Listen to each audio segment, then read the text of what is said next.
very good morning to you. Thank you so much for joining us on this 4th day of July. This is Morning Cafe. My name is Anne Odida. My name is Fred Indimuli. Of course, the 4th of July means something totally different in the US. They're celebrating their Independence Day. But here, it is a Feel Good Friday. A lot of good things coming up on this show, including the youth perspective. We'll be having a panel of young Kenyans discussing the biggest headlines that they're involved in. All right, let's take a look at the local dailies. We start off with the Standard. Ndiangui Puzzle is finally surrendered himself. Amejitoa kweli. Revealed. Did you expect this? Ruto's 1.2 billion shilling church at State House. I love that headline. Oh, Taifa Leo laana ya Shah. People Daily, Ruto's new draconian rules to muzzle media. The Star, major trouble for Kenyan cops. Gangs surround Haiti city. Wow. Business Daily, UN sounds the alarm on Kenya debts payment. Before we cross over, I remember, okay, fine. I was hoping that we're going to have something else, but it's out. Let's cross over to Uganda now. Police, prisons get big pay rise. It is all smiles as police and prisons officers are part of the beneficiaries of a government salary increment scheme that also includes chief administrative officers and town clerks, among others. This week, we talked about the CAOs and, of course, town clerks, and today police and prison officers are also part of this. Yeah. So kama wewe ni police constable kule Uganda, you receive close to 500,000 shillings Ugandan money. 469,000. Assistant Commissioner of Police, 3.3 million. Hiyo ndio inaingia kwa account. 3.3 million, you're a millionaire. Yeah. Lakini kuna Assistant IGP, Assistant Commissioner General of Prisons, anapata 12.7 million shillings. From 7 million shillings. Okay, enda kwa account upate kuna milioni kadhaa kwa account. Okay. Ugandan money. Koma kabisa. All right, face to face with Vitiligo. Siri is also here. And June 25th was World Vitiligo Day. Yani, we didn't even remember that. Tulikuwa na agenda tofauti. 5 bold people share their stories of living with vitiligo and how they did not let it stand in the way of their dreams. That story is on page 20 to 21. Over 1.4 million register for 2025 UNEB exams, Uganda. Public debt now 52% of GDP. Afadhali wao, Kenya nafikiri iko 65%. Yes, 65. On the top strip Kitezi case, the evidence against ex-KCCA bosses and former executive director of KCCA, Dorothy Kisaka, has been sent to the High Court to stand trial in connection with the death of at least 35 people in the Kitezi landfill collapse last year. That's the Daily Monitor. Still in Uganda, we take a look at the New Vision. They talk about, and this is very interesting, infertility up in Ugandan men. Expert warn against saunas and fast foods. Hawana mkombero huko. Sasa sauna ndo na fast food, hiyo ndio chakula wanakula sana. Sasa infertility ni kama imepungua. That's the front page of the New Vision. Sauna si place by massage? Sauna ni ile unaingia unajifungia hivi, kuna steam nini, you know. Okay. All right, matters elections get prominence on the front page as well. Over 300 people pick forms for NRM CEC positions, and you have some of their images there, but the main story is on page 7.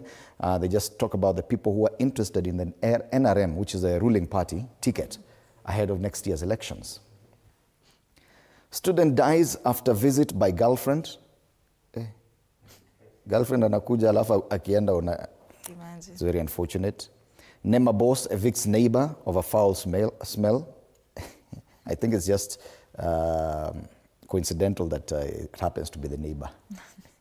FDC party to sponsor its candidates. Na pale Makerere private lists inside. Isaiah Katumwa, this is a jazz maestro.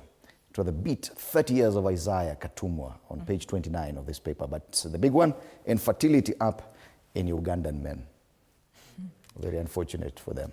Tufike kule Bongo, the Citizen, CCM election war chest swells by nearly 3.5 billion shillings.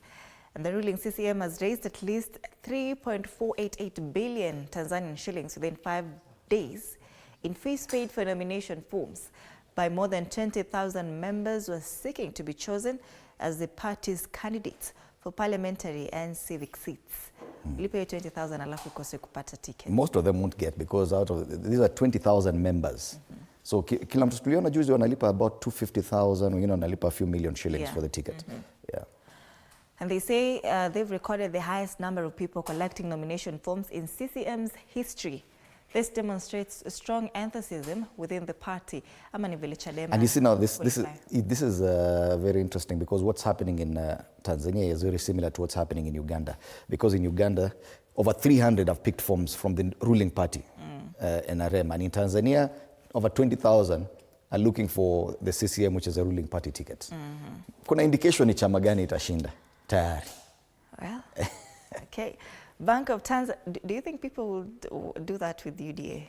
Now we'll have to wait and see if the ruling party in Kenya will actually attract this kind of interest in 2027. Other stories here. Bank of Tanzania cuts lending rate to boost farming and trade. They say it has reduced its central bank rate in a move aimed at making borrowing cheaper, especially for farmers and traders, as the country enters its peak harvest season. The decision is expected to ease access to credit, stimulate economic activity, and support seasonal demand for financing. And 5.75% is the Bank of Tanzania has cut, the percentage that the Bank of Tanzania has cut the central bank rate from 6. Okay. This is very interesting. That the CBR in Tanzania is actually 5.75. It's single digit. In Kenya, this has never gone below 12%. The CBR rate. Right now, I think it's 15%. I think we have one of the highest lending rates. And that is what indicates even for banks what they will charge you in interest, because there's always a marker. If the CBR rate is about 15%, then banks put another margin for like 3-4%, then they give you a loan on 18 or 19%. So in Tanzania, their CBR is at 5%, meaning even if banks put a margin of about 4% or even 5%, they only get to 10% or 9%, which is actually very fair. Don't know Tanzania. Well, according to the BOT governor, Nasema, this is the period when people need money the most for crop purchases and business operations. And by reducing the CBR, they are ensuring that banks have adequate funds to support these activities. Why the mad rush for seats in parliament? Well, with the 2025 general election approaching, Tanzania is witnessing an unprecedented rush for seats in the next National Assembly. Nasema pesa iko hapo, ndio maana watu wanaacha kuwa daktari, walimu, wanaenda pale. Ni kama tu hapa Kenya, watu wanaacha kuwa lawyers, wanaenda kuwa wanasiasa. That's the reason, page 4. African civil society renews push for debt cancellation. And on the top strip, Ngorongoro set to launch global digital payment system. And the younger coach leaves despite successful season. That's the Citizen. Kwenye gazeti la Mwananchi tukisalia kule Bongo, kuna nini bungeni? Ni swali wanauliza pale. Mafuriko ya wanaotaka yashtua. Makada zaidi ya 1,100 wabeba fomu CCM ikivuna bilioni 3.5. Mambo yanayosukuma kutoana roho hadharani. Sumaye agusia hoja ya maslahi. Simply talking about the interest in parliamentary seats. You've seen that story there on the other paper. Wabunge wa bunge la Tanzania, idadi ya viti vyote vya bunge na wabunge la Jamhuri ya Muungano wa Tanzania vikiwamo vitano ni 393. Vitano vya wakilishi kutoka Zanzibar na 10 wanaoteuliwa na rais.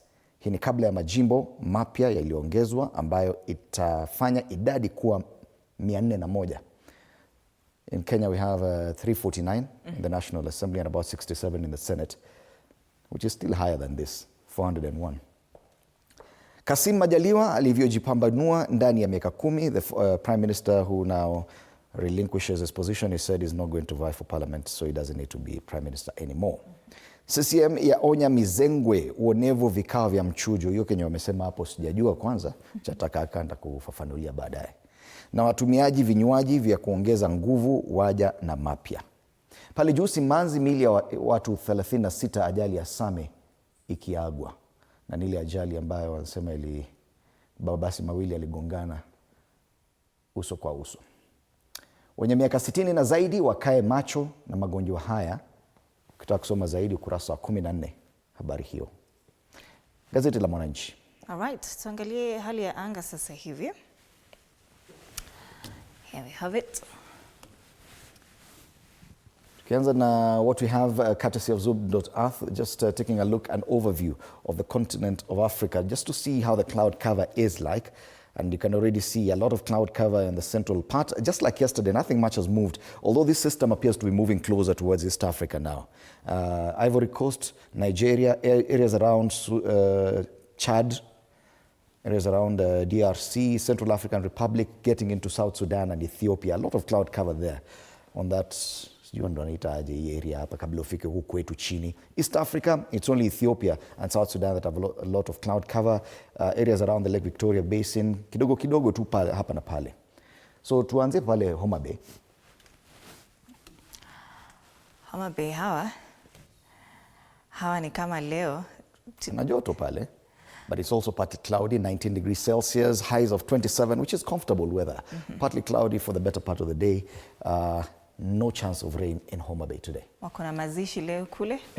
Hii itawasaidia. Yes, the burial of Albert Ojwang, who died while in police custody, is taking place today. Jana waliandamana hadi police station. So watu walikuwa wanasema ati wale hawataandamana, waliandamana kwa police station na kaichoma. Hiyo hata ilishinda ile ilikuwa Kiambu Road June 25th. Nimeona MP fulani akisema ati hao walitoka Nairobi. Well, this is Meru, 15 degrees in Meru as we speak, feels like 14, a cloudy day. Highs of 21 degrees and precipitation in Meru, 2.1 millimeters. Inamaanisha kuna kijibaridi proper. The northern part of the country, that's Turkana, 25 degrees Celsius, feels like 26. Wanasema hapa partly cloudy, lakini ukiangalia hapa ni jua bila clouds. Highs of 34 degrees. We, kule kama una kofia, utaumia. Lakini kule unaweza vakaa na vest. All right. Turkana, there's southern part of the country. The coastal region, 24 degrees Celsius in Mombasa, partly cloudy. Highs of 27 degrees, which is fair weather. A bit of rainfall in the morning, mid-morning, 2.2 millimeters. All right, finally, the city under the sun, Nairobi, 15 degrees, feels like it. A cloudy day, highs of 22 degrees. It's very cold in Nairobi. Precipitation here, 0.8 millimeters. Na hiyo ni ile tu mwenyunyu unasikia sababu ya baridi. All right, 13 minutes past 6. Tuangalie Friday traffic. Kama watu wameamka. Niliona mtu akisema ati tunarudia the same thing. Yeah, well, every day is a different day. You can't say ati Pangani interchange itakuwa different, itakuwa the same every day. Ati gazeti itakuwa the same every day. So tukisema tunaangalia gazeti. Awache mambo yake. Lazima tuangalie barabara kama imegeuka. Shida ziko pale pale kama kawaida. Hata tukisema fedha na tasia na pipeline, hata kesho inaweza kuwa, lakini kesho ni Saturday. Pale Makadara ni pale pale, kuna traffic kidogo pale. Mama Lucy Hospital pale Umoja One Market ni kama it's getting busy there. I can see a stretch of red.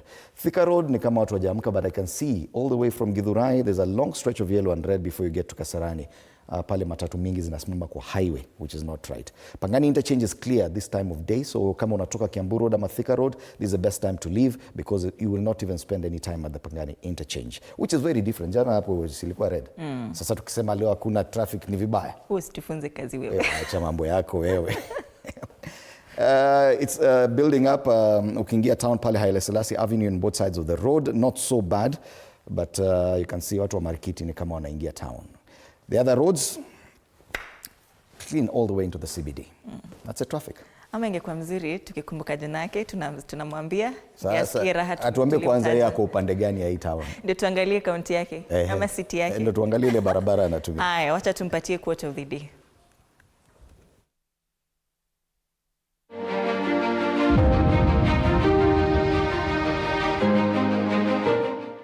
Every mistake whispers, stay humble. Life isn't about being right, it's about learning, evolving, and honoring the journey with an open heart.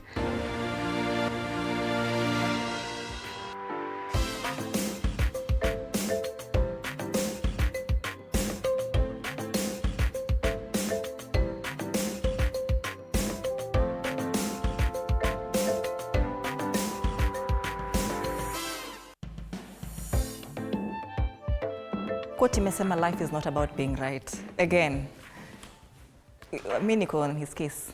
Wewe mtu alisema tunarudia vitu. It's a Friday. It's a feel good Friday. Tuangalie magazeti sasa. Thank you for the comment. The feedback. Thank you. The Standard, Ndiangui puzzle. who's fooling whom? Snatched or in hiding, they ask. Software engineer Ndiyang'ui Kinyage reappeared in court after 12 days, masked, shaken and silent, triggering relief, outrage and more questions than answers. Presented before Justice Chacha Mwita, Ndiyang'ui revealed fears for his life and signs of trauma as DCI boss Mohammed Amin, under court summons, protested his innocence. Now, lawyers demanded answers on growing cases of enforced disappearances, with the judge barring Ndiyang'ui's arrests and ordering a pause but not closure.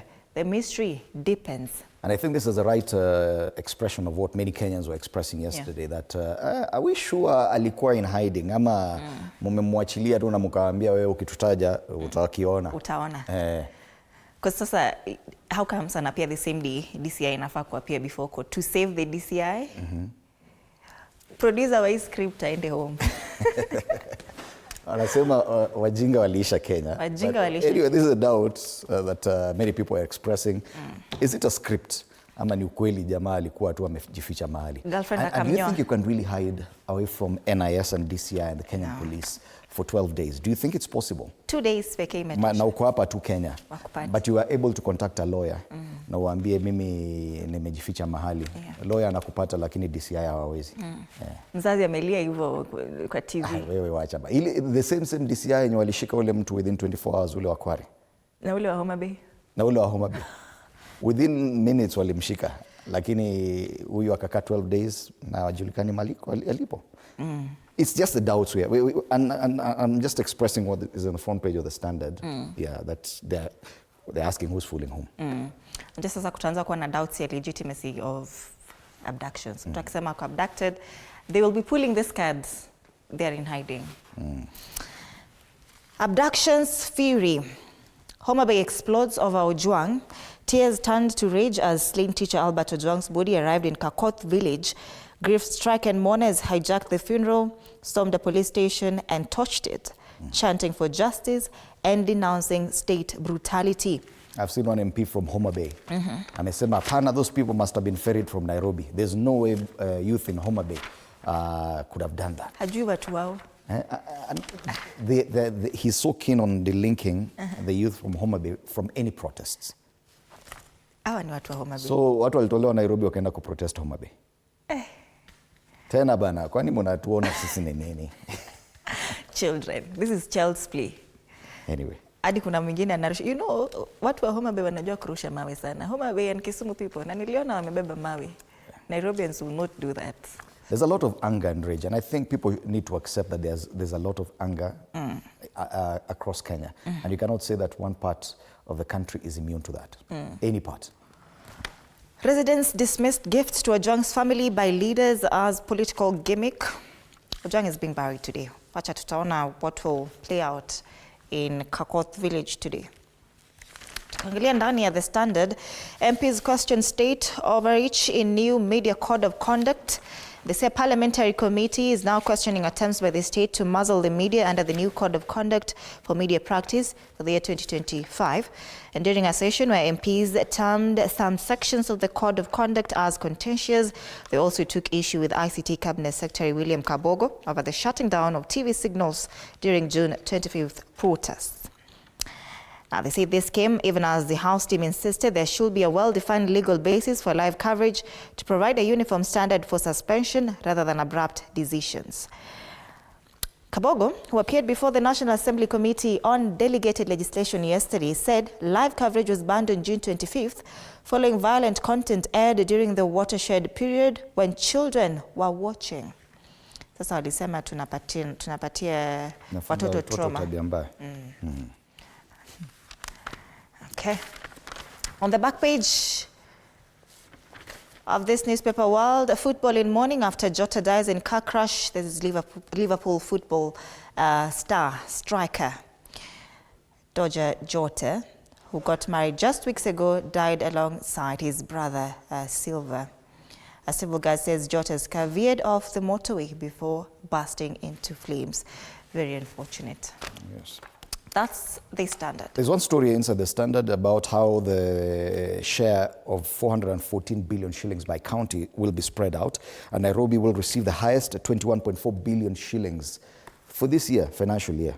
It's only Lamu that's receiving 3.8 billion shillings. Lakini hata 3.8 Lamu watafanya nini hiyo pesa? Other areas like Mombasa 8.3 billion, Turkana 13.8 billion, Nakuru 14.4 billion, but Nakuru is huge. Yeah. So you can read that story on page 9 of the Standard. Tuangazie Daily Nation. Hapa ndio maneno iko. Revealed Ruto's 1.2 billion shilling church at State House. So President William Ruto is quietly overseeing the construction of a massive church within the grounds of State House, Nairobi, in a move that raises questions on the constitutional separation between church and state, because now you're saying that if we get a president who professes the Islamic faith, they'll have to build a mosque inside State House, because now you can't say we'll only have Christian presidents going forward.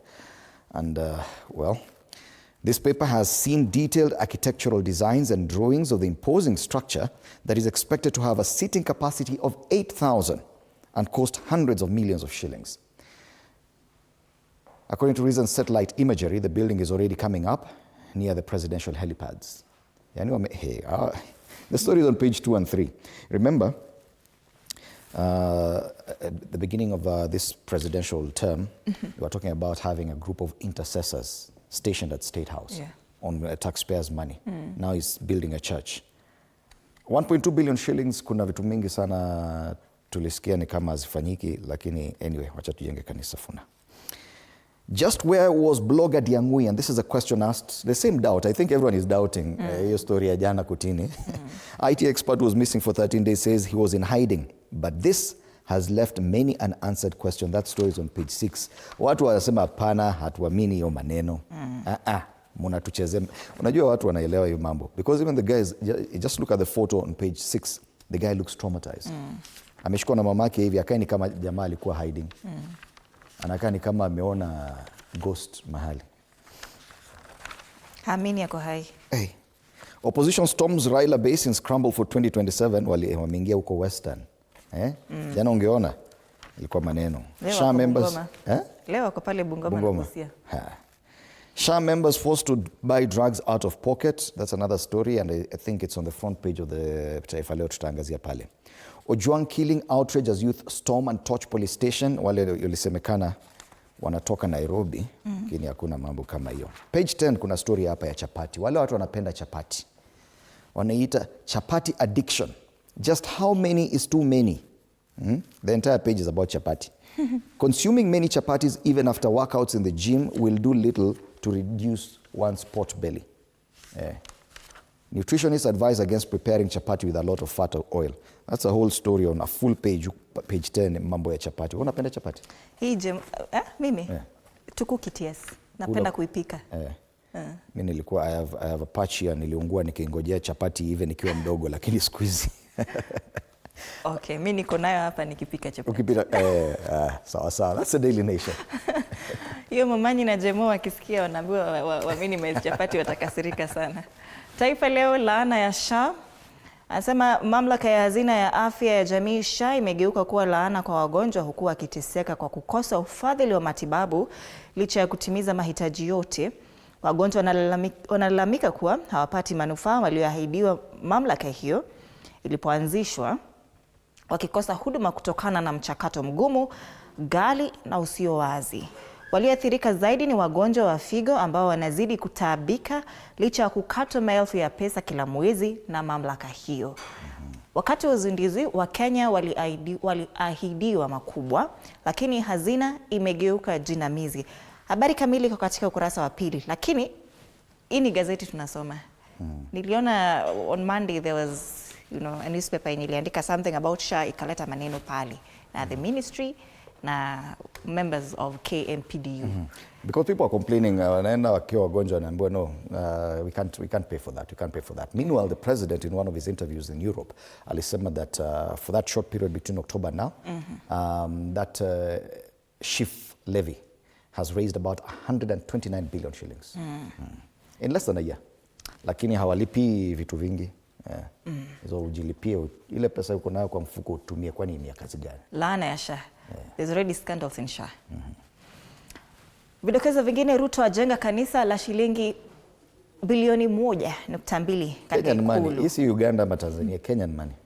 Rais Ruto kwa siri, kulingana na gazeti hili, kwa siri anajenga kanisa kubwa ndani ya uwanja wa Ikulu ya Nairobi, hatua inayozua maswali. Hii ni kama Wakenya bado hawajajua kuna kitu kama hii. This is the first time we're hearing about this actually. Yes. It's the Daily Nation that has done this expose. Na unasikia wanasema mpaka wameangalia na satellite na wakaona mahali iko. Next to the helipad, the church is coming up. Hatari ziwa kupasua kingo zake, maji yamekaribia nyumba za wanaoishi karibu na ziwa Bogoria kiasi kwamba mamba wazurura huku. Babu Owino adai tikiti ya ODM si hoja. Mbunge huyo asisitiza atawania ugavana Nairobi hata bila tikiti ya chama cha ODM. On the top strip, fujo, Ojwang akipelekwa nyumbani. Vijana waliokuwa na hasira waliteketeza kituo cha polisi cha Mawego. Lakini MP amesema hao ni vijana walitoka Nairobi wakasafirishwa kwenda Homa Bay. Vijana wa Homa Bay ni watulivu, hawezi tunawajua vijana wa Homa Bay, si tumekuwa tu inchi. Well, na former DP ujue pia shaanza kupata stress. Ameambiwa yeye ndiye alituma watu Homa Bay. Dunia yalia kufuatia kifo cha nyota Jota. Kifo cha ghafla cha striker wa Liverpool Diogo Jota cha tikisa dunia. Taifa Leo. People Daily, Ruto's new draconian rules to muzzle media. That story has also been featured, I think, on the Daily Nation. Niko happy hii? I think because we don't have the People Daily. Yeah, yes. It's on the Standard, yes. MPs question state overreach in new media code of conduct. A parliamentary committee is now questioning attempts by the state to muzzle the media under the new code of conduct.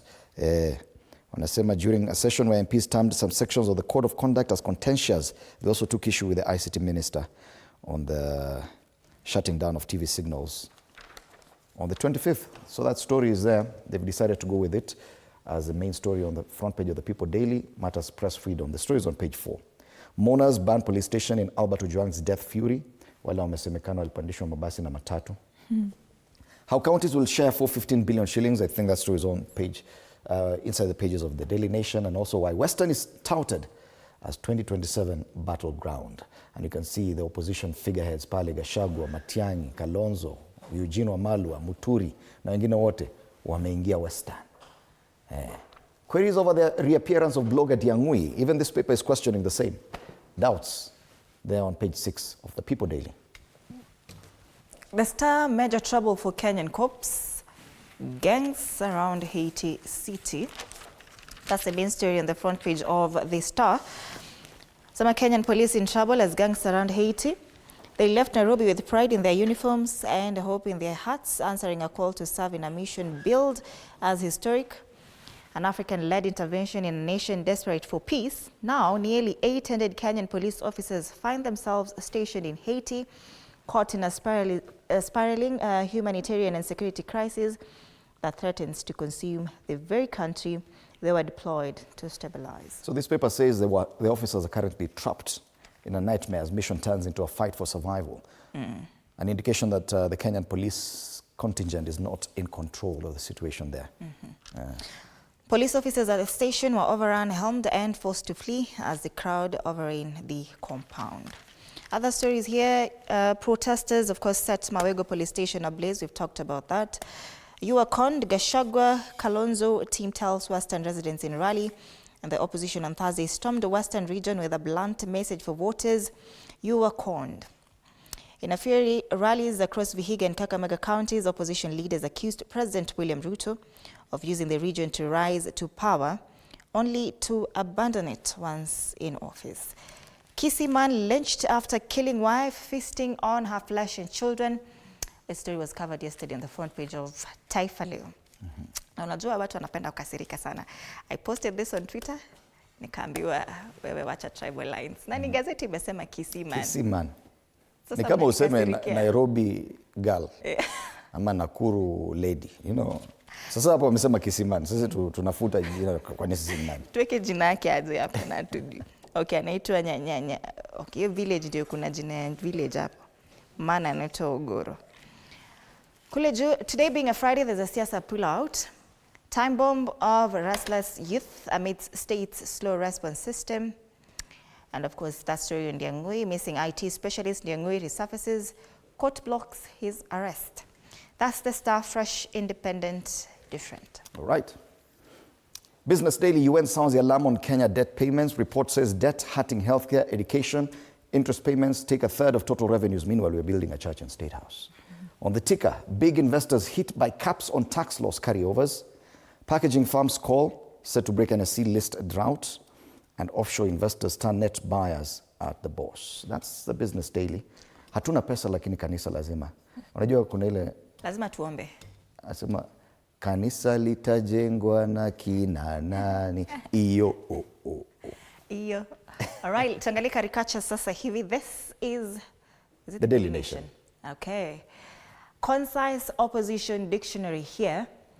We have three people here. Matiang'i, former DP Gachagua, and of course Natembeya. Moja nasema River Yala wasn't me. Hi cousins and Tawi. Niliona MP mmoja hapa amekasirika sema hi cousins. Hasira ya nini? Kama wewe si cousin utafanya nini? Na tushaambiwa sisi ni cousins. The Star has a curtain here. Kuna watu wa opposition upande moja. Kuna jamaa hapa katikati, caricature of the former Prime Minister Raila Odinga, whose party is actually in control of the western part of the country. Lakini the funniest part ni watu wawili ambao wamelala kitandani. They are said to be the big guys politically in Western Kenya, lakini kama wamelala. So wale wanataka kuingia huko bedroom. Hiyo kelele ni ya nini hapo nje? The Standard, presidential bid 2027, Matiang'i is here, but he's tied to his past, the past. Yeah, anasema he's ready to fix Kenya. Finally, jamaa mwingine ameingia pale, amekalia kitimoto. Masuala ya abductions and killings is a time bomb because pale inaenda kulipuka. You know, ashasema shoot to kill. Ule wa interior. Yes, so today, being a Friday, we're going to be having the youth perspective in studio. A number of Gen Zs wanasema Siri ni numbers. So is it Siri ni numbers or Siri ni ballot? So these people will be in studio here to discuss this and a lot more, depending on how the headlines look. And I'll be asking them if they believe this story about Ndiangui. Wanaamini alikuwa anajificha ama alikuwa amekamatwa? Well, watatuambia. Being a Feel Good Friday, DJ Granite will be joining me later on together with Bansi Kimuyu, and we'll be having this superstar here, Harry Richie. Undo ameimba Vaida. Yes. Vaida. He has a new song out. Yeah, really? Yeah. Kwenye para hapa kosi paiskeli. This guy. Hiyo ngoma ni ya kitambo. This one? No, it's new. It's new. Okay. Maybe the chant is old, but the remix. The remix is new. All right. So that's what we have in store for you today. Interact with us on our socials, TV47 Kenya on Facebook and on YouTube. On X at TV47 News KE. My handle is at @Ann_Odida. The hashtag is Morning Cafe. Feel Good Friday. My handle is at Fred Indimuli. See you after the break.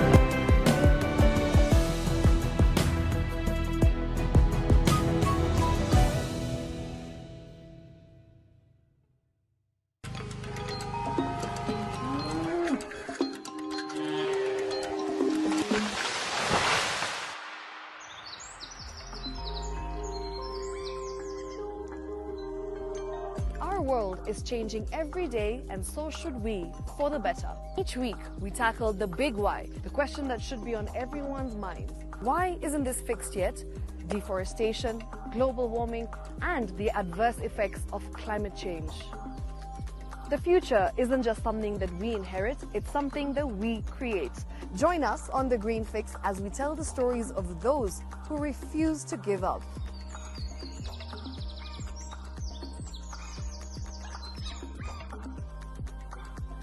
When it comes to fixing the planet, there is no time to waste.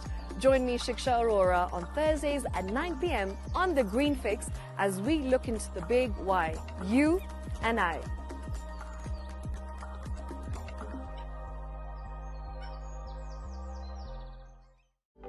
For comprehensive information and education on your health, Body Garage is here.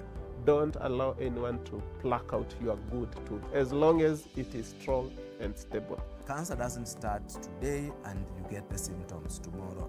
By the time you pick it or the time it is manifesting in you, probably will be there about 5 to 10 years. The eye is the window to the rest of the body. Don't forget to stay hydrated. And of course, you at home do take your water.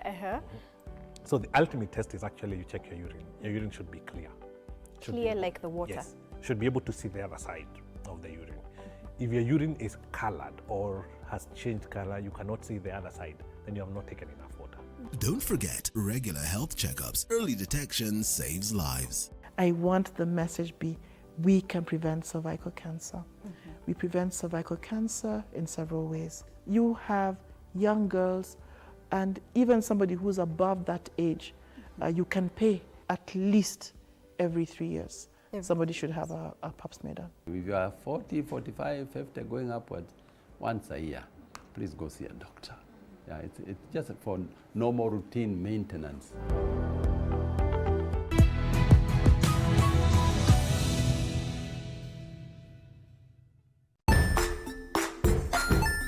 Hey there, friends. Welcome to Kids on the Block, where fun and imagination come alive.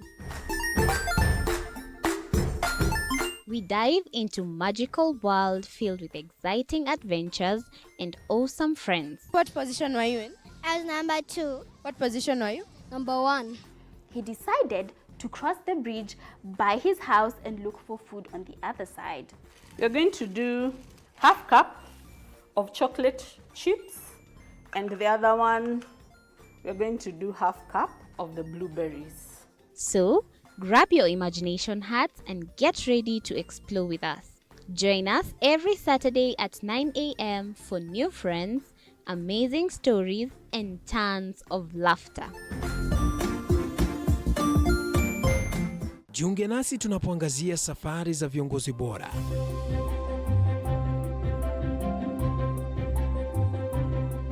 Kutoka kwa ushindi mkubwa hadi masomo magumu. Wakati wetu kwamba wasichana si wa kusoma,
Make your spices pop.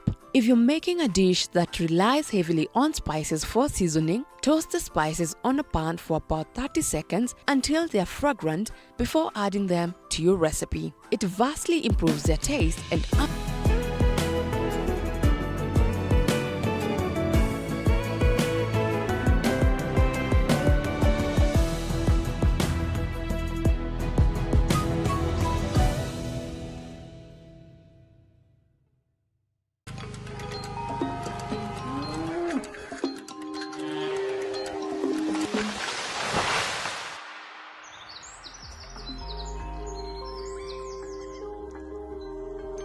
Our world is changing every day, and so should we, for the better. Each week, we tackle the big why, the question that should be on everyone's minds. Why isn't this fixed yet? Deforestation, global warming, and the adverse effects of climate change. The future isn't just something that we inherit, it's something that we create. Join us on The Green Fix as we tell the stories of those who refuse to give up.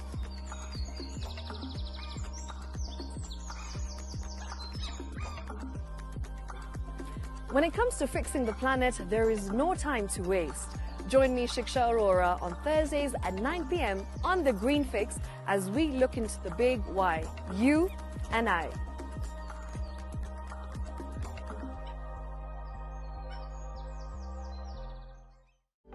For comprehensive information and education on your health, Body Garage is here. Don't allow anyone to pluck out your good tooth as long as it is strong and stable. Cancer doesn't start today and you get the symptoms tomorrow. By the time you pick it or the time it is manifesting in you, probably will be there about 5 to 10 years. The eye is the window to the rest of the body. Don't forget to stay hydrated. And of course, you at home do take your water. So the ultimate test is actually you check your urine. Your urine should be clear. Clear like the water. Yes. Should be able to see the other side.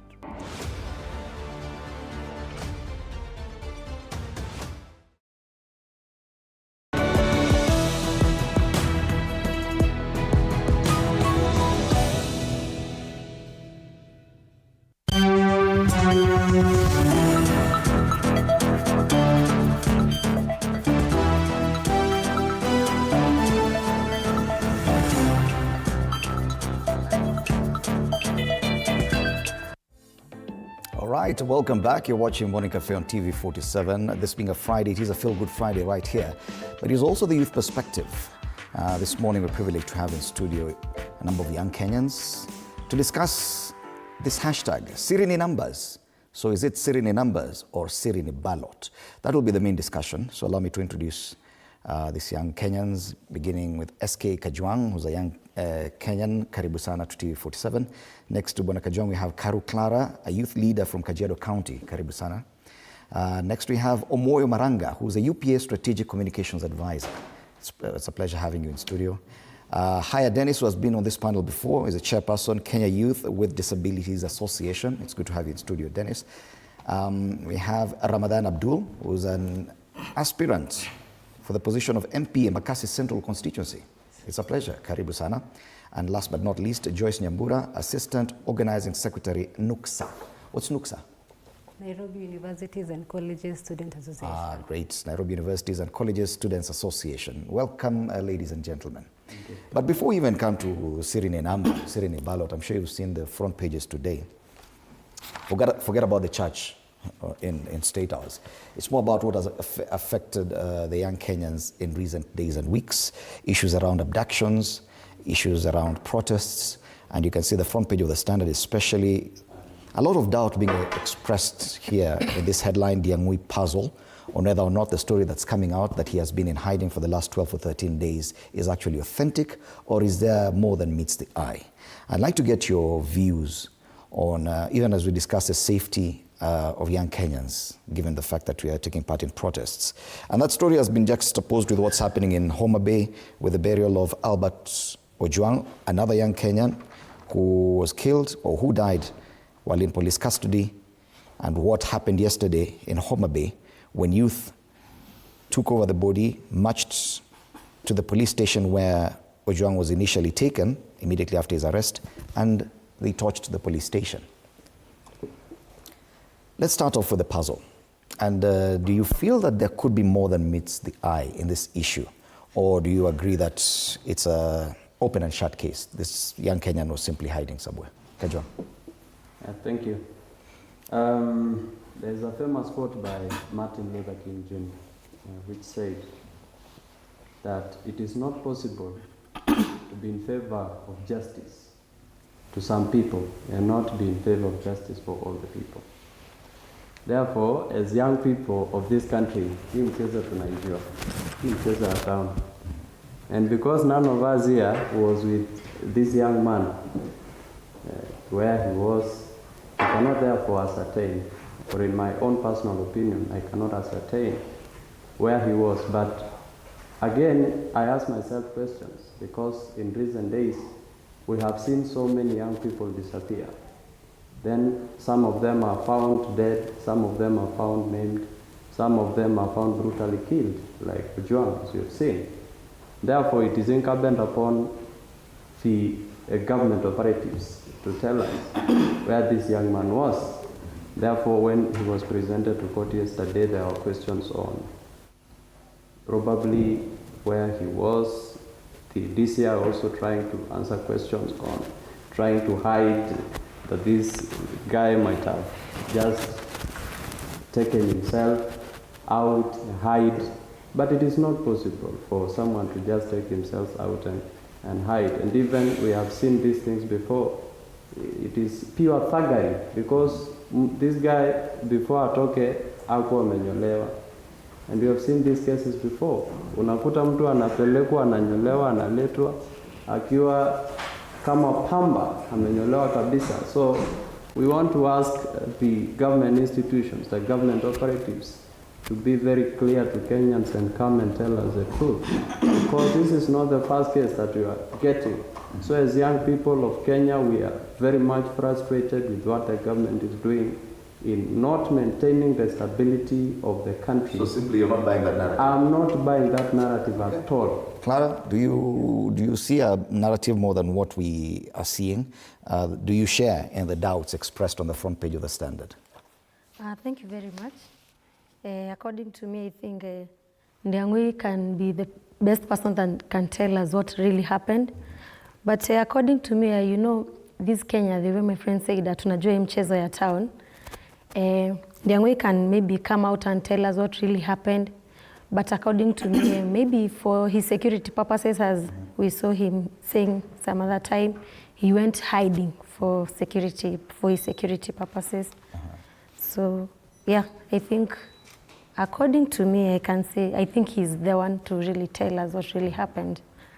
The kind of effect that this kind of story has is that it could possibly delegitimize genuine cases of abductions, that people are really being abducted, but if it's true he had been hiding, that many people will doubt anyone else who comes out and claims that he has been abducted. Do you agree that this could be more than what meets the eye? Fred, let me tell you, Ndiangui, the software engineer, was abducted and detained. The only reason why he came out was after the Honorable Judge Amwita said that produce him dead or alive on Thursday. How comes, coincidentally, the timing was on that same Thursday, Ndiangui arrives in court shaven like what we saw happened in December with the case of Billy Mwangi, Kibet Bol, and Bernard Kavuli. Ndiangui is a man who treasured his hair. I mean, his software ideas, probably he believed they were in his hair. He could not have just suddenly shaved himself clean. And that is the narrative, actually, the DCI wants to build, that how can we discredit abductions, such that next time when we abduct someone, we say that he was in some party somewhere, that he overdrank somewhere, that he is just hiding, so that there is no that public outcry. In fact, the only reason why I think the young man is alive is because we Gen Zs made noise. I mean, because the Gen Z made noise that produced Ndiangui. And what the state is refusing to understand is that there are so many Ndianguis. I mean, there's so many Ojwangs. Yesterday, you saw what happened in Homa Bay. Ojwang was presented to his people with a bigger crowd than even the MP who died in Homa Bay the other day. Ojwang was a martyr for this generation. And that is why the burial of Ojwang today it's easier for me, who is not even Luo, to attend that burial than for politicians in Homa Bay to attend that burial, because this is a generational issue, and no amount of whatever paying activists who are going to try to make that it look like abductions are not real. We are not buying this story. Ndiangui is not even a puzzle. This is a clear sign of abduction, and we thank the Standard for actually injecting and boldly. Many Gen Zs have appeared on page 1 of the Standard. It's no longer your normal politicians. Mm-hmm. Today you can see there are 2 Gen Zs here. There is Ojwang, there is Ndiangui, and we can only say this, that this generation is unbowed, unmoved, and unfazed. Interestingly, there's one MP from, I think he's a MP Homa Bay Town, Peter Kaluma, who says, he tweeted and said, the goons who have burnt Mawego police station were ferried from Nairobi. Our students from Mawego and our students from across our land did not burn the station. They have lived the station all these years, and even after our son Albert Ojwang was killed, then he signs out with a Luo word. They're also sure about it. Dennis, do you share in the sentiments by your 3 colleagues? I thank you very much once more for the host here. I want to reiterate on the following, that the more days count, the more the general public lose interest and lose trust with the security organs and agencies in the country. Because today is another story, the following day is another, and they are inconsistent, but what they are consistent about is torture, abduction to the general public. Now, Ndiangui on Monday had made a communication to the family that he was in hiding because of fear of his life. This is a message that was scripted, that he was told to share whenever he is asked. But in real sense, the young man was put in communicado, and for questions that he is lauding the voices of the rest of the Gen Z. So then I concur with my rest of the members to say that however much the court had asked the DCI boss to produce him dead or alive, they already knew where he was. And now, out of pressure and public outcry, he was produced as a stranger, shaven by a shock, something, a jembe-like. No, really, these are things that people have seen and things that we are not going to accept. Yes. Right. Ramadan, I don't know your sentiments about this, because now the front page, on one hand, the ODM MP wants to discredit what happened in Homa Bay and say those were ferried goons from Nairobi. On the other hand, the system appears to be, or rather we are expressing doubt on the system trying to discredit this very big issue of abductions. Well, thank you so much. First of all, I will say there's a lot of politics revolving around the issues of abductions and how the youth are reacting, the way the cops or the current administration is working. So I would like to say what Homa Bay MP was saying is just because of the post that we've been seeing online. For example, if you look like when the people in the broad-based government, they visit a place for these economic empowerment initiatives. And there's that what we call tuna retaliate. You see, they say, you see on their social media pages, you'll see them posting, this is Murang'a County, these are Gachagua people. And you see, that is maybe the broad-based area whereby they believe that they have more followers. Mm-hmm. So when Homa Bay MP say that these are people coming from other areas, he just want to communicate that actually these are broad-based area. So we don't believe that our people are retaliating. So I think that is the thing he's trying to communicate, it's just politics. However, if I make my comments on matters related to abductions, I would like to say that I'm a strong believer of justice. And that's why I decided to run for this Member of Parliament seat, because I do believe that most of the members of Parliament we've been electing so far wanafanya vipindi. So justice is something that is, everyone deserves justice. No matter what you believe in, whether you believe in stone or you believe in God, when it comes to justice, we should all come and agree that this is wrong. And I want to condemn what is happening.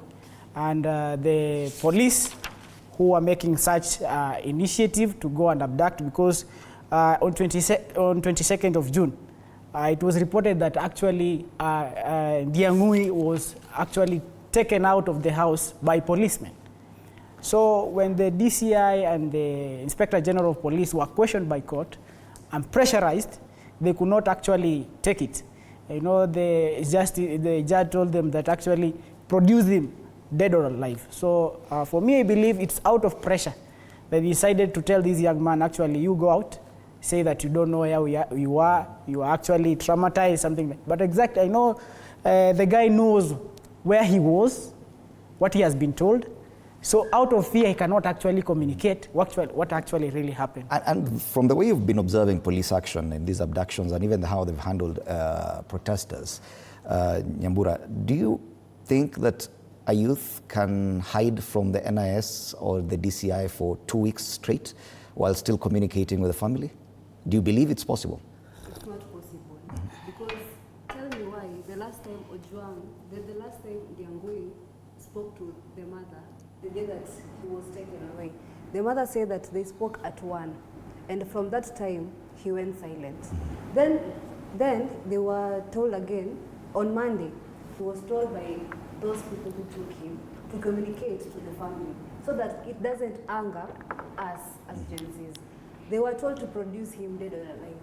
They produced him alive because they knew when they produce him dead, that will be another Ojwang's case, and that will be another anger to us. Ni kama kuongeza chumvi kwa kidonda. Ojwang is not yet buried. They are in Homa Bay. The MP who is saying that there are people that they were taken to Homa Bay from Nyandarua as goons. As we are very angry. That's why these people are angry. That's why even they went and burnt down the police station. Because due to anger. Because everyone now is really, really angry with this police brutality. How do you feel about this narrative that even the protesters, even demonstrators in Nairobi came from a certain let me tell you of this country? Fred. Yes, Maranga. This is just the normal profiling that they want us to believe the way our parents, for example, hated Luos or they hated Kikuyus or they hated Kalenjins. That is not with us. This is a Nyambura who is pained by an Ojwang.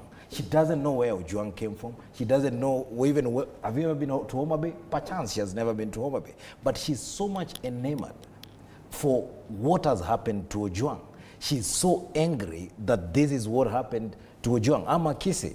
I'm so angry about Ojwang. In fact, if I wasn't coming to this studio, perhaps I would have walked to the next neighboring county and attend his funeral. Our generation has no tribal bias. This is a Ojwang, this is a Nyambura, this is Mr. Haya here, Ramadan Abdul. We don't care from which tribal extraction you come from. And that is what beats the politicians. They are angry that the way they used to balkanize our parents into tribal cocoons, we are no longer put in that box. We are off that box, and now the new matrix is, we are saying we are 14 million Gen Z and millennials. We are coming for those positions, and the main position, the seat on the hill. We will put someone who understands our young people. Hold that thought, Maranga, because we're taking a short break. When we come back, we'll continue examining the fact that the Gen Z movement is meeting a lot of resistance with politicians trying to discredit what you're doing. You're watching Morning Cafe.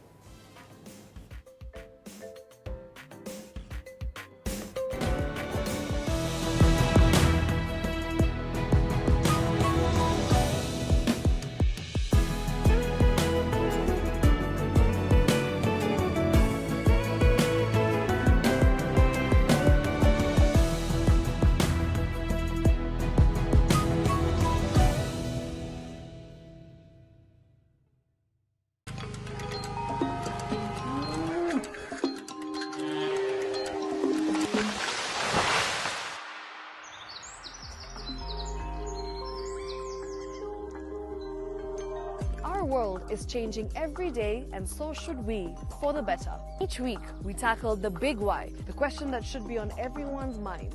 Why isn't this fixed yet? Deforestation, global warming, and the adverse effects of climate change. The future isn't just something that we inherit, it's something that we create. Join us on The Green Fix as we tell the stories of those who refuse to give up.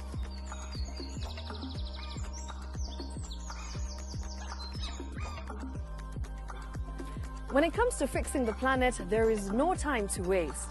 Join me, Shiksha Arora, on Thursdays at 9 p.m. on The Green Fix as we look into the big why, you and I.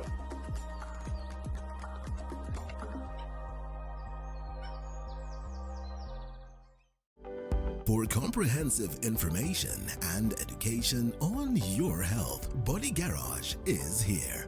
Don't allow anyone to pluck out your good tooth as long as it is strong and stable. Cancer doesn't start today and you get the symptoms tomorrow. By the time you pick it or the time it is manifesting in you, probably will be there about 5 to 10 years. The eye is the window to the rest.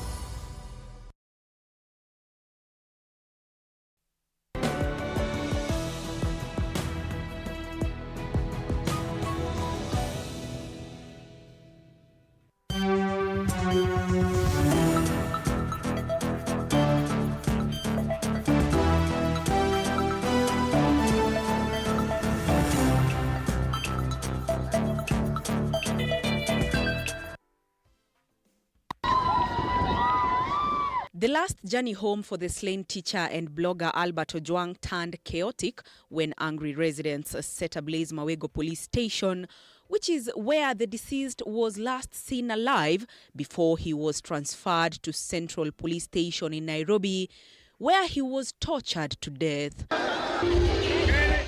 Fueled by anger, the youth intercepted the burial procession at Leader Shopping Center, approximately 1 kilometer from his homestead, pulled the coffin from the hearse and carried it on their shoulders all the way to Mawego police station, where they reduced key buildings into ashes, vandalized the police signpost and removed security barricades.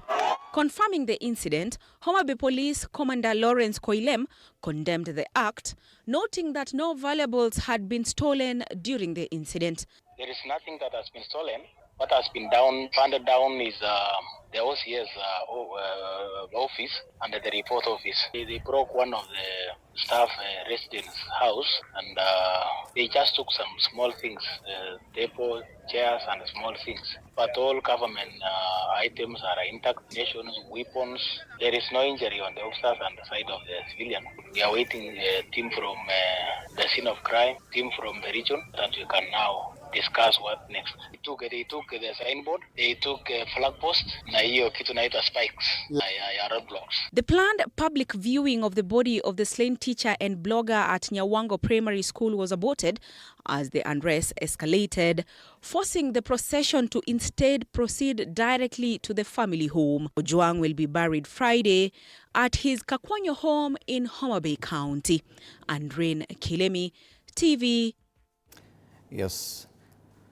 The Honorable George Peter Kaluma, MP, Homa Bay Town, says the goons from that story, those goons you've seen who burnt Mawego police station, were ferried from Nairobi. And he insists that the students from Mawego and from across our land did not burn the station. They have lived with the station all these years, and even after our son, Albert Ojwang, was killed. Kajwang, these sentiments are shared, and probably a cross-section of politicians feel that this is the best way to probably discredit the kind of anger and rage that young Kenyans have. What do you say to that? There seems to be this narrative that politicians are trying to drive, that certain sections of the country do not share in the anger by the young Kenyans, and even those who are angry in Nairobi come from a different area. Thank you so much, Fred. You know, justice can never be voluntarily given by the oppressor. It must always be demanded by the oppressed. By the end of time, both the oppressed and the oppressed will be punished equally. The oppressor will be punished for oppressing the oppressed, and the oppressed will be punished for accepting oppression. The sentiments by the Member of Parliament for Homa Bay Town is not only nonsensical, but also primitive, to say the least. And I want to tell the youth from Homa Bay town constituency, these are the kind of MPs that we need to send messages, not of hope, but to remind them that they were sent by the people to represent them and to serve their interest. But what we are seeing right now, these MPs, they are now clowns serving the interests of a few people, serving the interest of a few politicians, serving the interest of them being able to shelve their nest and be able to advance their selfish agenda. And we want to tell the young people of Kenya, 2027 is here, and these are the kind of MPs that we must send home. The youth of Homa Bay town constituency, huyu MP lazima aende nyumbani, and he must come to the public and apologize for making unnecessary, primitive and nonsensical sentiments. You're telling these young people who came to the street that they were bought or they were paid, that they were transported. That is nonsensical. So you see, sometimes we express our frustrations because the people that we send to the house to represent us as young people are not doing so. In fact, what they do is now they want to treat us with contempt and abhorrence, and that is something we are not going to accept. So like this member of parliament for Homa Bay Town, wewe lazima tutadil na wewe proper. We are not going to allow these members of parliament to cast aspersion every other time they think that we are going to take these things easily. We are not going to let these things slip off. Right. We are going to revisit. And Clara, just immediately after the June 25th demonstrations, there was a debate in Parliament discussing those events, and it quickly turned out into blame game match. Members of Parliament inside the August House kept shifting blame and saying these demonstrators were sent to the streets by the former Deputy President, that they came from certain counties around the Mount Kenya region. Do you think that's the kind of discussion they should be having in the National Assembly with regard to the agitation and anger that the youth are feeling? Thank you very much. First of all, I'm a Gen Z and a youth from another county, from Kajiado, but studying in Nairobi. And let me tell you, no one is paying anybody to come and demonstrate. We are coming out ourselves. Simply because we are pained with this. Ojwang is from another county, I'm from another county. But anytime I come across this story of Ojwang, I feel like I'm really hurt. You feel like you can shed tears. So these MPs in this parliament, one thing they are not buying our pain, they are not buying our anger. So this issue of these MPs are anytime blaming the former president, blaming the former deputy president, sending people. No one is sending anyone. It's us, ourselves, who are coming out. We are tired of this police brutality. We are tired of this. We want justice for Ojwang. So it is not actually, no one is sending anyone. It is us as Gen Zs. Dennis, do you feel that there's a deliberate attempt to avoid this conversation, that Kenyan youth have their own sentiments about what's happening in the country, they have anger and rage, but no one, or rather the people who should be discussing a possible solution, are choosing to deliberately avoid that conversation, especially in the National Assembly?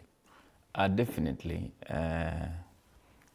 It has been more often than not that many a times the conversation is brought about. There is a phrase that members of parliament want to shift blames to a given personality. And this is to simply ensure that they shift their responsibility that is bestowed upon them through the social contract theory, that they should be representing the interests of the people. When there was protest in town the other day, I saw members of parliament later on debating that a given number of people were imported, and even their IDs were paraded. And now the question thereupon was, now, if they so deem it fate and they know these individuals, what is impeding them from reporting them to a nearby police station? And has their details been taken? Has there been an OB? And has there been a show of arrest of even those people whose IDs were paraded? Because the system that operates in the criminal justice system is so defined, is so standard, that just an ID number will enable them to even get all the details, all the family members of such individuals, and bring them to book. So I so deviate from the point that members of parliament are simply running about, they are protecting their interest, and actually they are stuck in their thinking. They do not know what is now pleasing to the Gen Z. Members who want to run for various seats, they are still stuck, because in the recent past, people have been mobilized in the tribal balance. That has no longer been the case. Now, the case now is what now Gen Z want to hear is, does you have accountability? Is the issue of unemployment been solved? Is the issue of living standard been solved? And all these are issues that are a stamping block to any member of parliament as at now. For Nairobi, for example, I see many candidates who want to run for governor are seriously stuck, because in the recent past, they knew very well that in areas like Eastlands, majorly by Kamba and a given tribe, right now they are very stuck. So they do not know where to run, whom to speak to, how to even address the Gen Z. So what is a waiting bomb is these members to go out so that we have new faces of Gen Z in parliament who represent and know where the shoe pinches their owner. Yes. Ramadan, these MPs were sent to the House to represent Kenyans. Do you feel represented 1 year after the protests of June 25th, 2024, and the issues that were raised then? Do you feel represented, yet 1 year later, that discussion was simply swept under the carpet?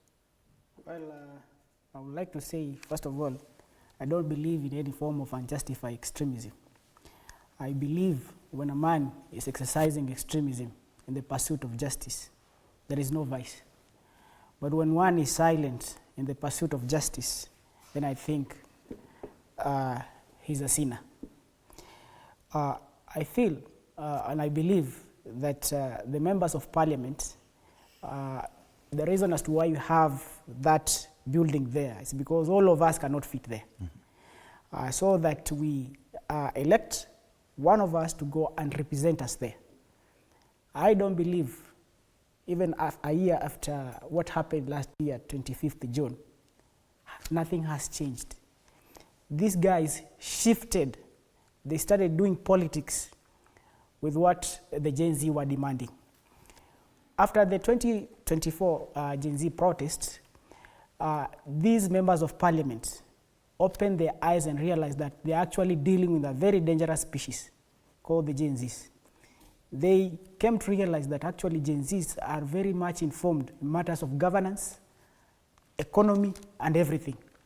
So what they decided to do is they decided to start blaming the other party. Now the opposition, the one of the former deputy president. I don't believe that even the other side or this side, all of them, they have an interest of what we believe in. Because, for instance, me as a young person, I believe that what we need right now is economic empowerment. How am I going to be empowered economically? They have something called economic empowerment. That one is a PR. That one is a PR. It's a PR, and I want to confirm why it's a PR. I'm a Muslim, and there's an Islamic quote that I'll translate. They say, "Innamal amal biniyat." It means that every action will be justified or unjustified by the intention. If I look at these programs that are coming, which I also say it's okay, because if it's a formality and they are going to benefit people, but I'm very much in doubt about the intention. The intention is political, for political mileage. What I believe the members of parliament who are elected to go and represent their constituents, number one, they should identify the problems and come up with solutions, because they are in the position that have power to execute the solution. I might have the solution, but I don't have the power to do that. What do? I express it in anger. So, for me, I don't believe that there's something that have been done by members of parliament. What they are doing is vipindi. It is somebody saying that Ojwang brought people, Ojwang is a Luo. So, hao ni Wakikuyu. Ndio walikuwa Kisumu. Those are not Luo people. Luo people cannot actually go and ban a police station. So I want to dismiss such primitive from a man who called himself a lawyer just to come and dictate that actually what happened in yesterday in Homa Bay are those guys are from Nairobi. Really? Does it make sense? It doesn't make any sense. Nyambura, do you agree that the entire political class appears lost, and this is across board, that they, each one of them would want to identify themselves with the Gen Z, with the movement, with the revolution, but they appear totally lost on how to approach it? No, everyone right now, whoever wants to vie for a seat, and it's not, and he or she is not a Gen Z. Now they want to become the people's sweethearts. Like they are going to stand with us because they want us to elect them in the next term. Because if you look at, first of all, something that really pissed me off, it's the way that Honorable Kimani Ichung'wah said, even if we continue protesting and protesting, then nothing will change. He was proudly saying that whatever that we were rejecting in the finance bill, it's the same thing that was brought again and it was passed. He was like, meaning our protest doesn't make sense. As we are really angered by this government. That's why we wake up very early in the morning. Telling someone to wake up from his or her bed to go and protest, he or she is not paid, he or she is very angered. Saying that people are being bought. The way that the MP was saying that these people were being paid to go and burn down the Homa Bay police station. If it was about, they were saying that they were goons. We saw what it happened in Nairobi, CBD, in OTC. Goons were stealing things. In the report that was given, nothing was stolen. If it were goons, the guns were being stolen because those were the things that, nothing was destroyed. It's only burning down the police station. If it were goons, we were saying to tungekuwa tunasikia that they are missing guns, they are missing laptops and equipment that were in the police station. So telling us that these are people who are ferried from Nairobi doesn't make sense. They are just trying to hide things and look like it's a blame game. Telling us it is, the way that they were saying during the protest that it is in Thika Road, these are people from Murang'a, Nyandarua, no. I'm a Kikuyu, and I went to the protest because I was angered with this government. Nobody came and gave me 1,000 shillings and told me that go and destroy this and this, no. Everybody was going there with an intention to go, and first the intention was occupy State House. So saying that the people who are in OTC, honestly I can say those were goons, because us as Gen Zs, our main aim was to occupy State House. Right. So stealing in Koja and burning down things doesn't make sense. Those are just goons. Now, towards mobilizing for the protest, the hashtag Siri ni numbers was trending. Maranga, kindly explain to us, because now, Siri ni numbers, are we talking about the ballot? Are we talking about numbers coming out to the streets, or the numbers that will come out in 2027 to vote? Siri ni numbers. Fred, before I respond to that, there is the statement about the Homa Bay MP, Kaluma. The Honorable Kaluma thinks that these protests are the work of few radical agitators, that this will be a temporary type of riot or demonstration. What I can tell Kaluma is, this is not temporary. This is our permanent, resilient, and ask of accountability from our leaders. It's not going to stop anytime soon. And he should learn from the recent conversion of the Honorable Beatrice Elachi, who mocked last year's demonstration. She's now even in the forefront asking for compensation for those families that have been affected. Kaluma, even you, there's a balm in Gilead that is coming, that you have to anoint yourself until you get converted of these things. Nobody went to ban Mawego police station that was bought from Kiambu or anywhere. Mawego police station, probably the Gen Zs asked for its renovation. which they have asked for many years, that has never been done. No wonder it's being used to kidnap people from that polling station, police station. What we saw in Homa Bay yesterday and what we will see today about the death of Ojwang is akin to the death of Ayatollah Khomeini in 1989. How the people came, because this is a martyr. This Ojwang right now, I've even actually cut out one piece of the Standard and I've framed it in my house, because Ojwang is the martyr of my generation. Ojwang is the one who brought us into Siri in numbers. Siri in numbers in asking for accountability. Siri in numbers, and this is going after Sabasaba, what is going to happen, and I think my friend Haya hinted here, we are going to occupy members of parliament. Members of parliament in your homes, in your assemblies, anywhere where you will go, we are going to occupy it. Because the greatest reason why the executive is speaking with a lot of not understanding what is going on is because the weak link is parliament. Right. Our members of parliament have refused to understand that the reason why Gen Zs are on the street is because of the bad economy. The reason why Gen Zs are on the street is because university's fee has increased by over 500%. The reason why we are in the street is the overtaxation of our people, and we are not seeing that result translate into economic growth. And so, do you share the sentiments, because there have been sentiments, especially by the elected leaders, that what you've said, probably because of the advent of the broad-based arrangement, that is not shared across the country? After the demonstrations of June 25th, a number of governors and MPs came out to congratulate and laud youth from certain areas for not showing up to the streets. Do you believe that this anger and agitation is only in pockets of Kenya? Oh no, this anger is across the country. You've seen Abdul here, you've seen Nyambura, you've seen Maranga here. We are all from the 47 counties of this country. And you ask Ale Maletian from Samburu, he'll tell you that they are fighting in their own area there. Ask someone from Isiolo, you're seeing the governor in trouble. This agitation is a generational agitation. In fact, I can tell you, my father is not as agitated as I am, because during his time, his father called him and told him, hey, behold the land here I've subdivided for you, you can now marry. But now what is he giving me? There's nothing, there's no land he's giving me. The only thing he gave me was education that I thought would be the key to my success.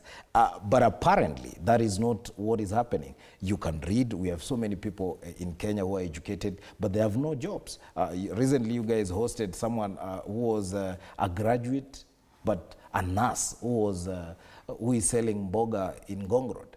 And that is the plight of so many youth in this country. We are saying, why can't you make the economy work? Why would you spend 1.2 billion shillings to build a cathedral in State House where you can go, people can go and repent their sins? In fact, I don't know if they are even, that cathedral is going to even, there is any layer of Holy Spirit in that cathedral. Right. These are the things that anger us, by the way, as a generation. How would you explain the fact that the June 25th protests were only in certain areas, and generally areas like Homa Bay, Kisumu did not experience? No, there was demos. There was demos in Kericho. There was demos in Bomet. There was demos in the Homa Bay. You are saying there were demos. The fact that the media did not highlight them. If you would have gone to a TikTok live, in fact, one of the most lively TikToks was the one in Kisumu. People were demonstrating. In Eldoret, people demonstrated. So this thing is across the board. Yes, Dennis? I want to be in unison in sentiments with my friend and to confirm that, when we demonstrate, the minority who wants to be the majority in opinion, who then are the leaders who are elected and other arms of government, they think that we are idle. They think that we are of no meaning, that we even do not understand ourselves. It is out of our understanding that we come out to express ourselves directly, because it has come to our attention that the people whom we elected to represent and do indirect representation has failed to do so. And that now brings to the notion of Siri ni numbers ama Siri ni ballot. When you talk of Siri ni numbers, I would say that numbers matters. And in numbers matters, it is in two fronts. There is mass mobilization and there's public opinion. So when there's mass mobilization, it shapes public opinion.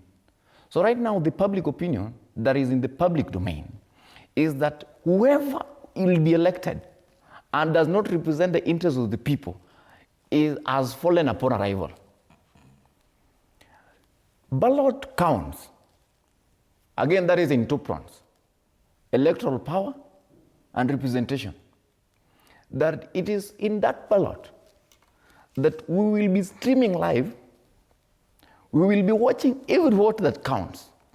That no vote will be even, I think this is a time that we are prepared for no spoiled vote from a Gen Z. Yeah. Because we will be so keen, we will be so vigilant that every vote will be counted for. And in failure to do so, another electoral revolution will be a bombing in waiting, definitely. So I want to concur that the notion that you see Siri numbers and Siri ballot, it is one statement that is so large and is so feared by the people who are already in power. Because the line we are reading here is Siri numbers or Siri ballot. Yes. But, you say it is one and the same thing. It is one and the same time. Numbers, Siri ballot. You cannot distinguish the two. Okay, but Juang, the general feeling is that the younger generation has not been so keen to take part in elections. Some of those who are even registered, because like in 2022, out of the registered of 21 million registered voters, only about 14 million showed up, and it is said that majority of those who failed to show up were younger Kenyans who are not really interested. So when we say Siri numbers, are we certain that this time round things will be different? Fred, I want to make a very strong and important citation that the current elected representatives are just a basket of deplorables. What I mean by this statement is empowered by the famous words by Martin Niemöller, who said that when they came for the Jews, I did not speak up because I was not a Jew. When they came for the trade unionists, I did not speak up because I was not a trade unionist. When they came for the socialist, I did not speak up because I was not a socialist. And finally, when they came for me, nobody was left to speak for me. And I was left to speak for myself. And you've heard the clamor for justice of young people fighting for their rights, fighting for their space.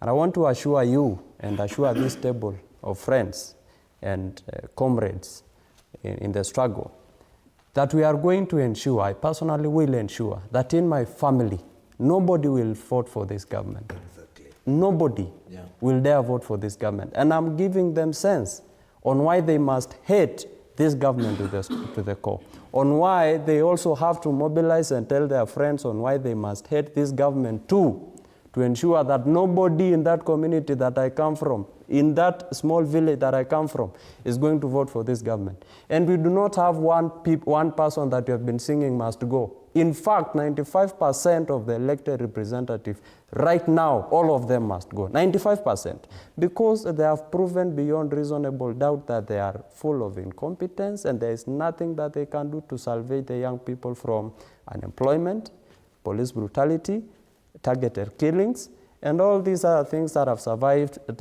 in the environment for years now and for recent times. And I also want to say that if someone chooses to remain silent or neutral in times of injustice, then he has chosen the side of the oppressor. This table, you have listened to them keenly on what they are saying.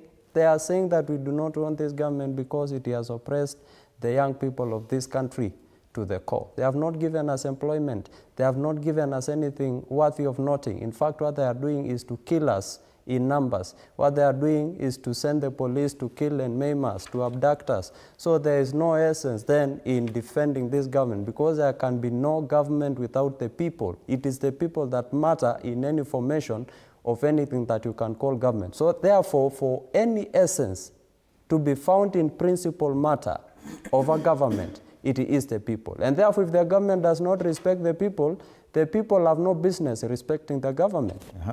And some very strong words there from Kajwang. But Clara, whenever you mention what's happening to the Kenyan youth this time under this administration, many politicians quickly take you back to Rivayala.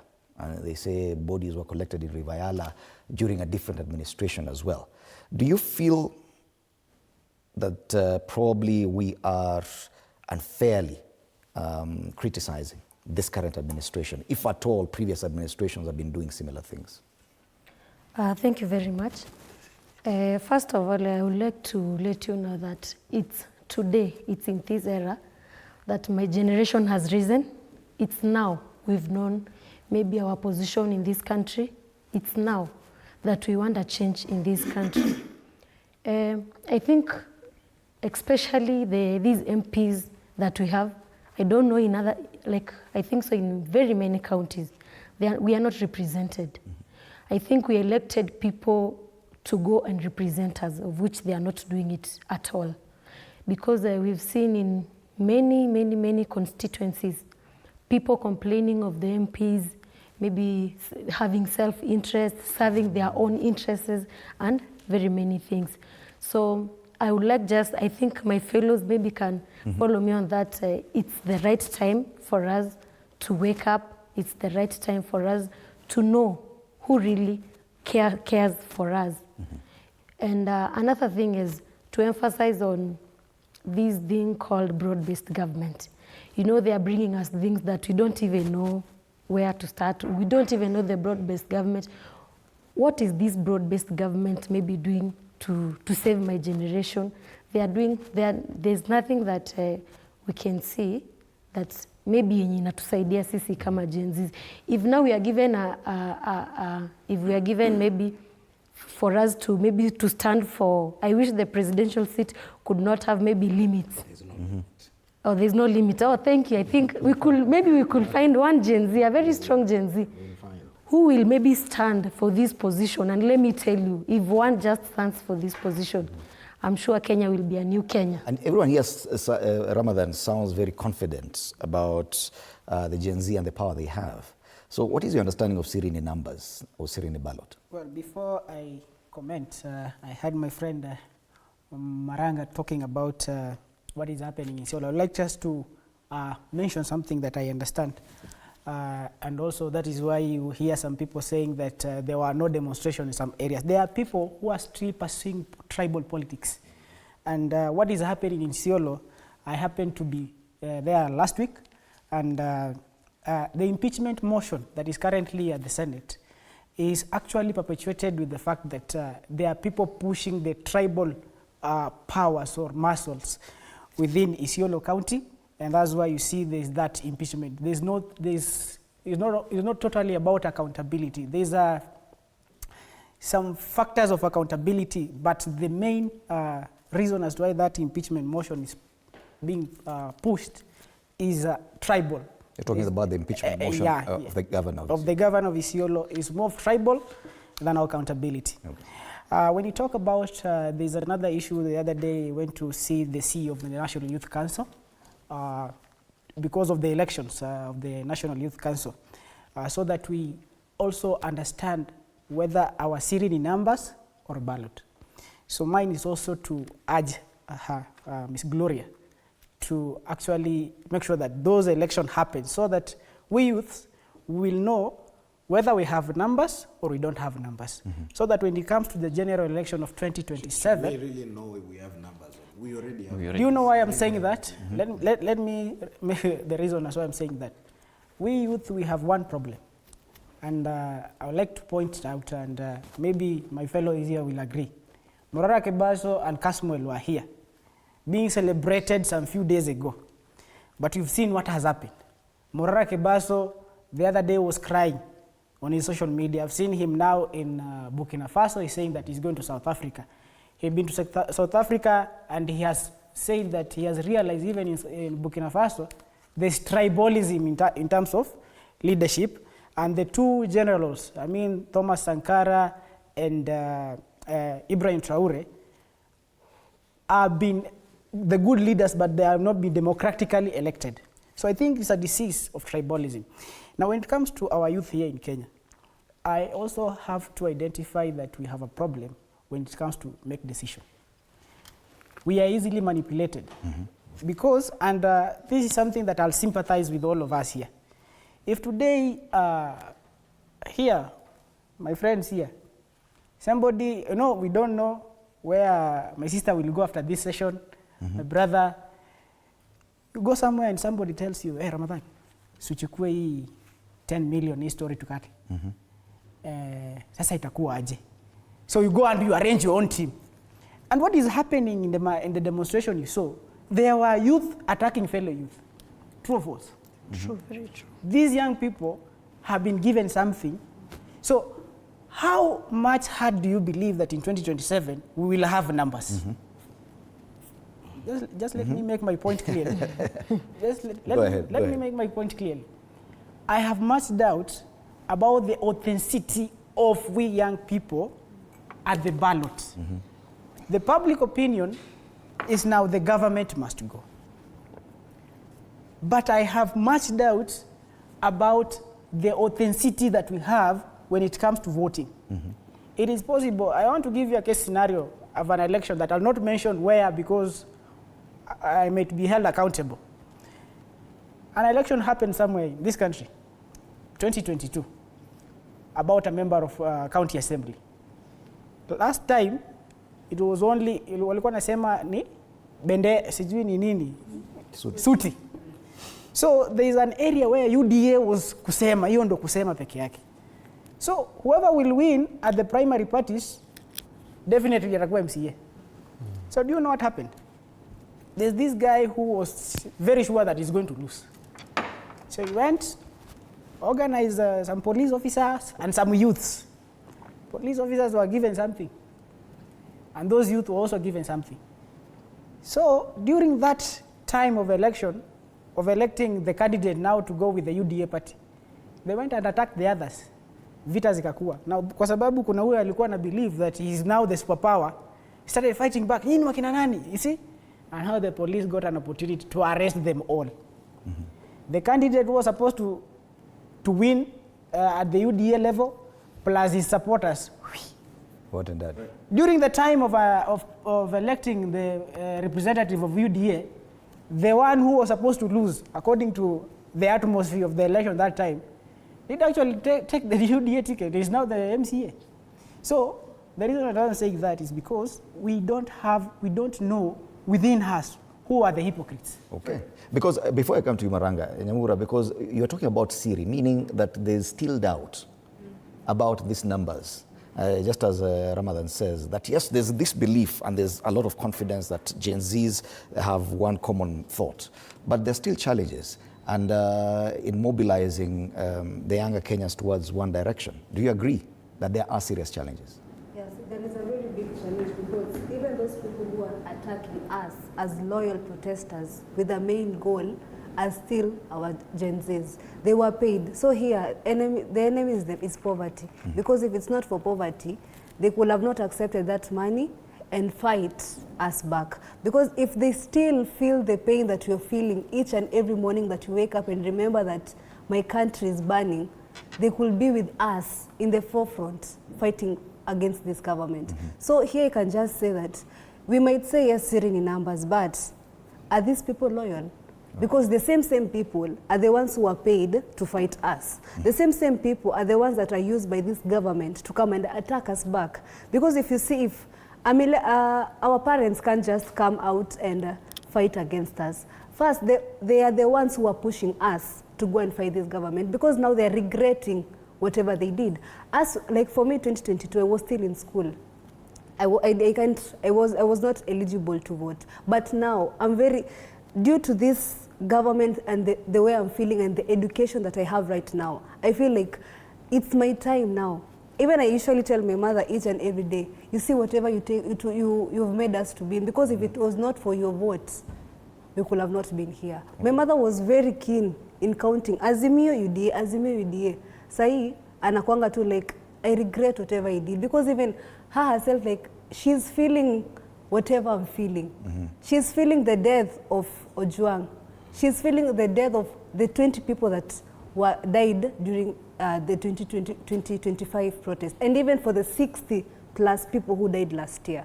So everyone is angered, not only Gen Zs, but everyone, like generally. And this electing people who have been there. Honorable Raila Amolo Odinga was there. This, the way that she was saying, that if we find a strong Gen Z who can wake up and vie for that presidential seat, trust me, he or she can get it. Is that because the secret? these are people who have been there since 2007. It's the same faces that we've been seeing now and then. Maranga, do you think that having a presidential candidate from your generation would be the solution that to actually marshal these numbers that you're talking about? Oh yeah, there is this question you've asked, like it's a secret. Siri numbers is a secret. The Siri there we have used there is a noun. You know, there is the way you can use the word Siri. Naweza sema hii ni Siri yangu.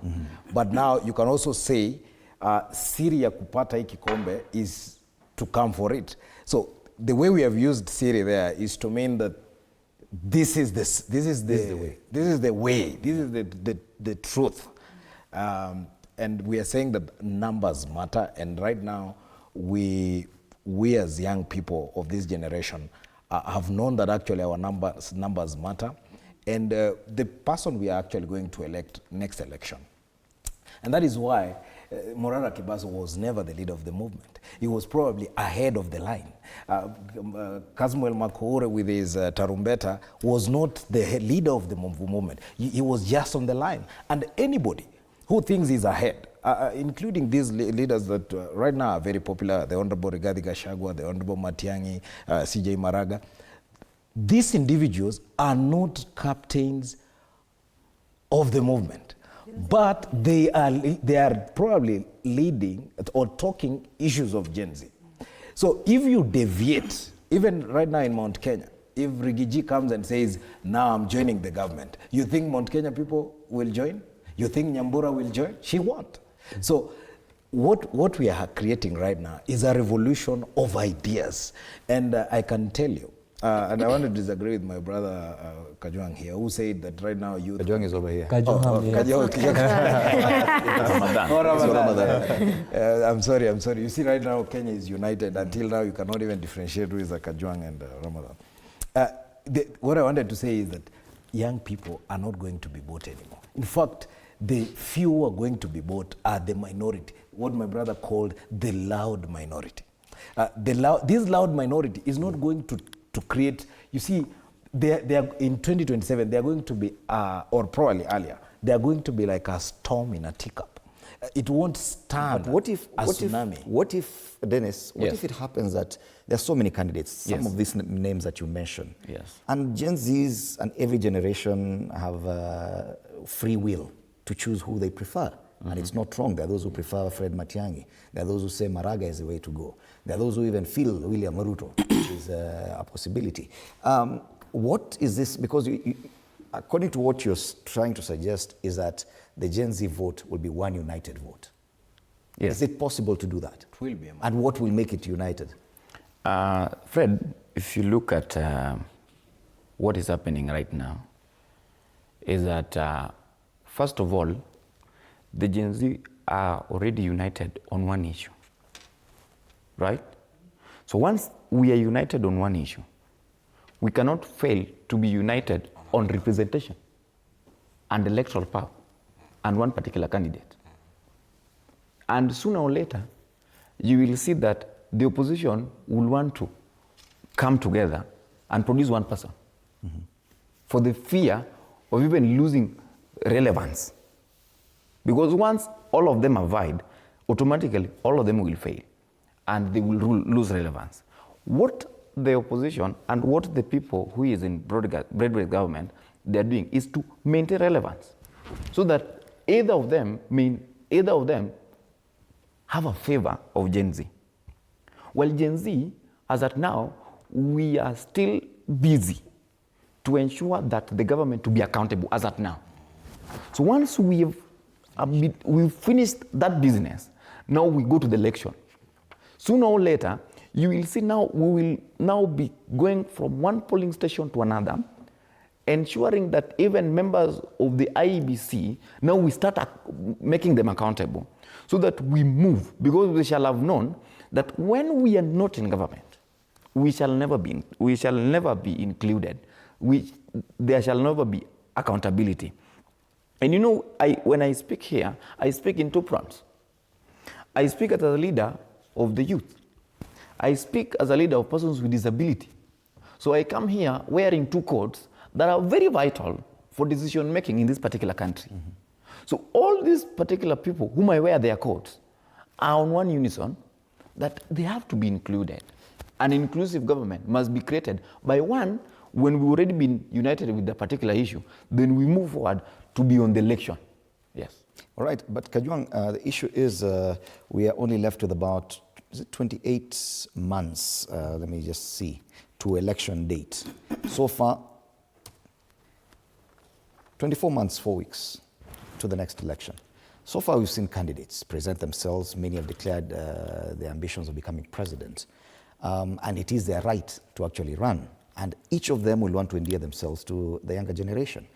So what makes you feel that these numbers that you're talking about, Siri, numbers, will be in one basket? Thank you, Fred. And history has always proven beyond reasonable doubt that the greatest impediment of societal progress has always been the static historical perspective of a system that has been built to put the young people aside, not to be on the table. And what has catapulted the young people of Kenya to come together and reason together so that we can be able to channel all our efforts towards one direction is the fact that if you are not on the dinner table, then we have to break that table, because there is nothing for us without us. And we have demonstrated in unison for the past few months that we can work this thing out by ensuring, number one, we destroy the system that has put us aside. Number two, by ensuring that the rotten politicians who have been there 20, 30, 40 years, we also eliminate them, because they are one of the problems that we are facing as a country. Then number three, the political cartels who are selling us rhetorics of tribe and all this other nonsense, we also ensure that we eliminate them once and for all. Then number four, and finally, we build a system that does not recognize sellouts and betrayers of the movement.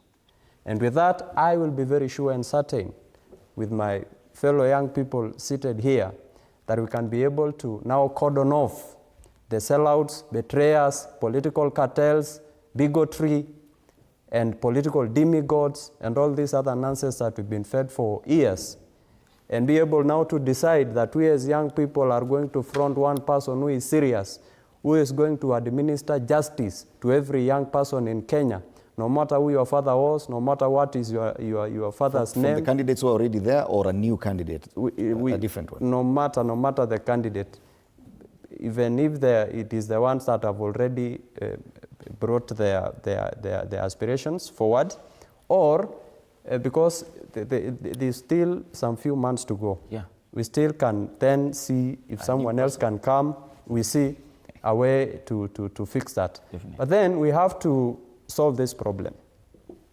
There is no way. I'm a young person who is doing my 3rd degree now, and I have no job. So we want a person who is not going to consider conmanship of bring this one because he's my relative, bring that one because he's of my tribe. We want a person who is going to front competence. Yet all these people will come and promise you the same thing. No, none of them will come and this say time we are doing thorough scrutiny and background check to ensure these people are not going to con our intentions. A person, and you have seen in the past few weeks and months that we want to ensure that we bring back accountability to leaders. Mtu akijaribu kumess na sisi tuna mess na yeye, mtu akiharibu pia sisi tunaharibu. What we've seen is that when Fred Matiang'i came back from the US, he received a heroic welcome in Kisii. A lot of people there were young people, yes, who feel that this is a person from our region, and probably represents our ideals. We see the same with other leaders. In Ukambani, Natembea has something similar in western part of Kenya. And you, Clara, from your understanding, do you think that it is possible that all these people will look beyond their tribal, region, and proximity of the leaders who have declared their aspirations, if at all they do not by themselves choose one candidate? Of course not. You know, there's this narrative they used, walikuwa wanatumia kitambo. You know, very many times when maybe I walk just around the streets, I go to, maybe when I go to Upper Hill where we find very many offices, and sometimes you go there and you wonder, because you go there, you find old people, old men and women in those offices, and yet here in the streets we have 99% of Gen Zs who are learned. Sometimes you go even there, you find a lady who can't even sign for you. Maybe a letter or maybe a recommended anything. Can't even sign for you because they are old, they can't do that. And this thing of tribalism, for me I can say it still exists and it will still exist.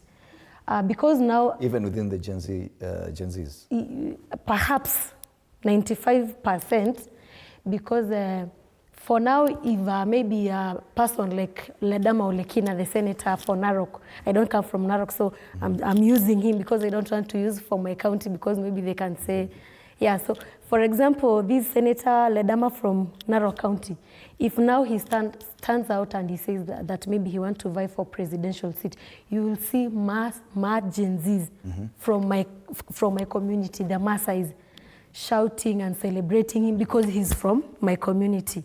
And that's why you find this thing, tribalism, it will still exist. For me, I think it will still exist. Do you see that as a real challenge, Ramadan, that tribalism, if even for your case, that if a leader who you feel is ideal, and there are two leaders or three options of leaders from different places, and there's one from your community who also, maybe their qualities are at the same level, but there's one from your community, who would you choose? First of all, before I answer your question, I'd like to say, going forward, I've been doing volunteering for the past 4 years. And that now tells you the passion I had for that job that I was doing. For me to accept to do volunteer, you do for free. So I want to say, going forward, we can also change some clause in the Constitution. Before a member of parliament, a president, a senator, a governor, a women rep, a position I feel that sometimes does not represent women. I want to believe that going forward, let them volunteer for a year without salary. No fuel, no salary, nothing. Let them commit.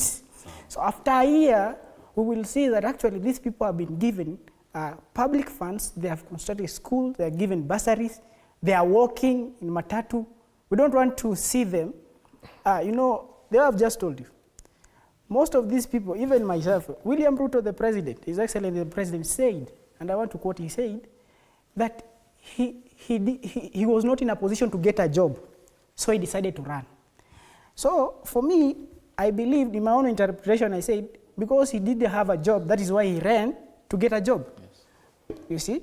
So I want to urge, if we get inside that parliament, let's change it. So that volunteer for 1 year. We volunteer for a year without salary. After a year, now people will be able to say, Ramadan, you've done a good job, pata mshahara. All right. If not that, to talk. Your issue, the issue of tribalism. I've just told you what is happening in Isiolo. We have a problem in this country called tribalism. I myself, and it's good that we GNC have said that the issue, we are tribeless. It's because where I stay today, I even don't stay with my brother, my mother. I stay with people I knew some few years ago, and we like brothers. So that is what is united the Gen Zs. We don't want tribals.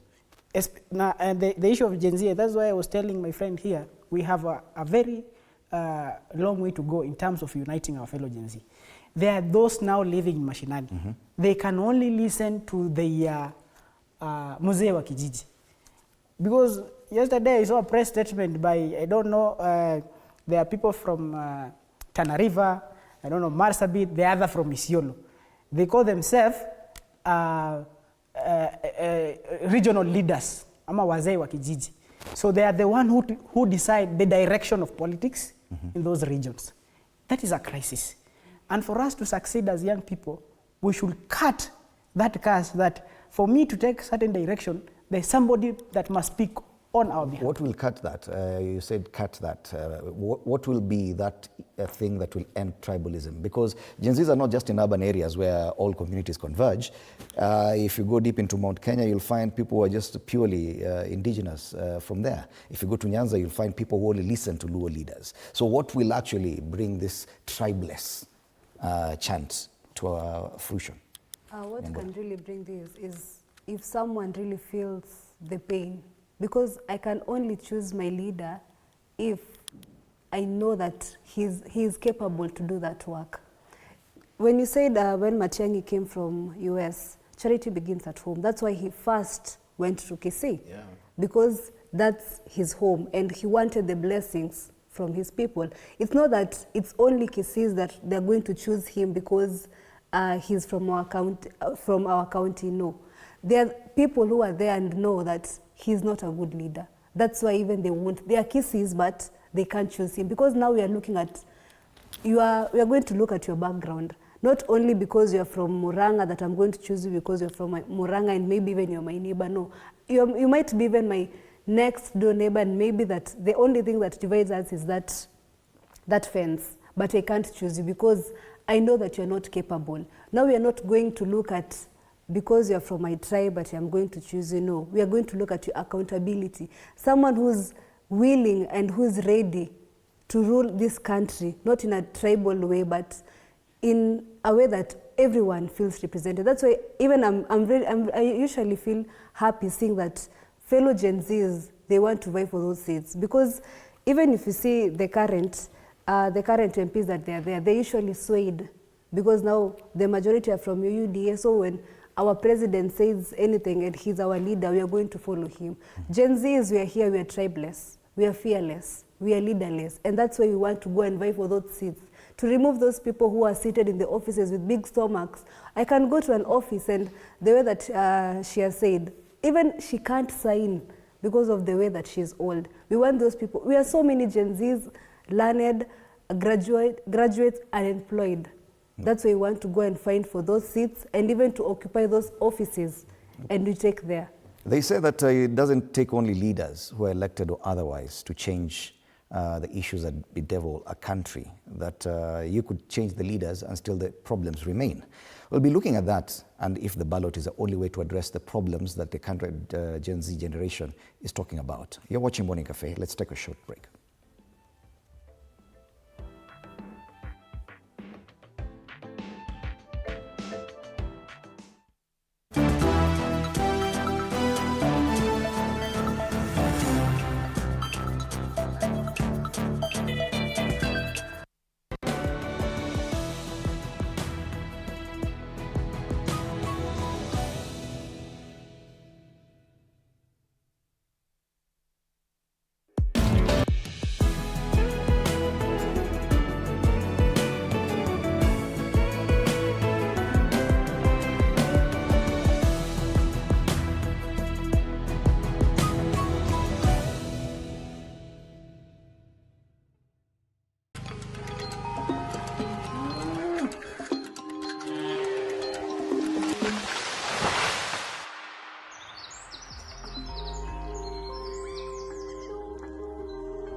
Our world is changing every day, and so should we, for the better. Each week, we tackle the big why, the question that should be on everyone's minds. Why isn't this fixed yet? Deforestation, global warming, and the adverse effects of climate change. The future isn't just something that we inherit, it's something that we create. Join us on The Green Fix as we tell the stories of those who refuse to give up.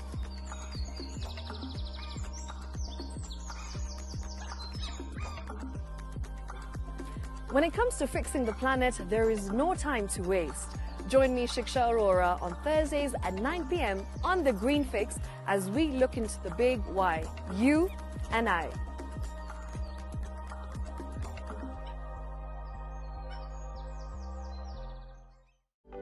For comprehensive information and education on your health, Body Garage is here. Don't allow anyone to pluck out your good tooth as long as it is strong and stable. Cancer doesn't start today and you get the symptoms tomorrow. By the time you pick it or the time it is manifesting in you, probably will be there about 5 to 10 years. The eye is the window to the rest of the body. Don't forget to stay hydrated. And of course, you at home do take your water. So the ultimate test is actually you check your urine. Your urine should be clear. Clear like the water? Yes. Should be able to see the other side of the urine.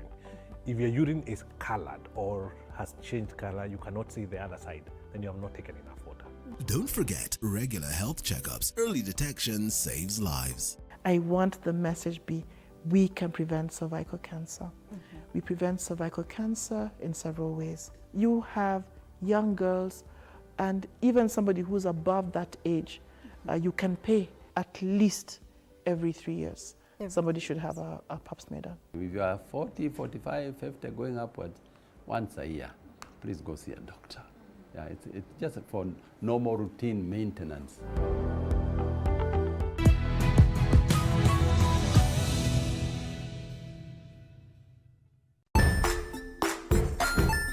Hey there, friends. Welcome to Kids on the Block, where fun and imagination come alive.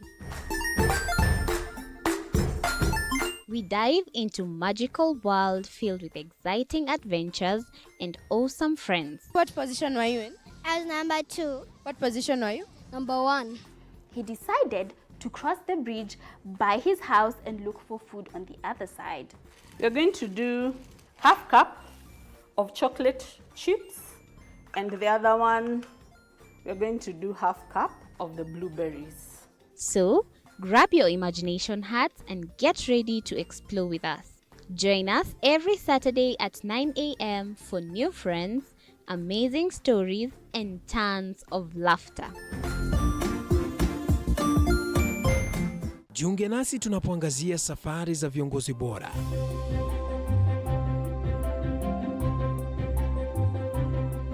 Kutoka kwa ushindi mkubwa hadi masomo magumu. Wakati wetu kwamba wasichana si wa kusoma, ni wa kuolewa, ng'ombe ipatikane, wazazi wakuwe watajiri. Tunashughulikia yote. I wish I were a better investor. My parents taught me how to look for things for myself. Tazama Mfahamu Kiongozi, ambapo kila kipindi kimejaa maarifa, mikakati na hadithi za kukuza azma yako. For me to succeed, I have to fight. Kila Alhamisi saa 1:30.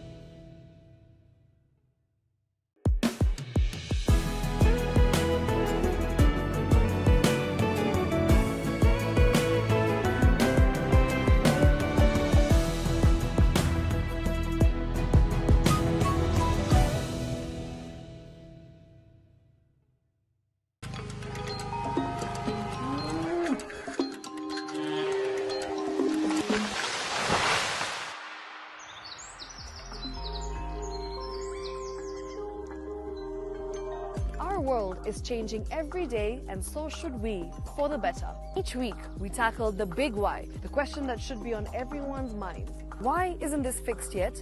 Deforestation, global warming, and the adverse effects of climate change. The future isn't just something that we inherit, it's something that we create. Join us on The Green Fix as we tell the stories of those who refuse to give up.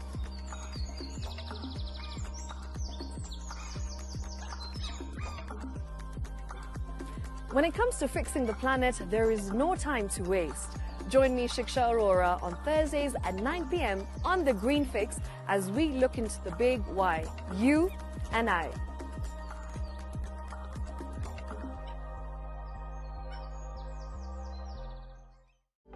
For comprehensive information and education on your health, Body Garage is here. Don't allow anyone to pluck out your good tooth as long as it is strong and stable. Cancer doesn't start today and you get the symptoms tomorrow. By the time you pick it or the time it is manifesting in you, probably will be there about 5 to 10 years. The eye is the window to the rest of the body. Don't forget to stay hydrated. And of course, you at home, do take your water.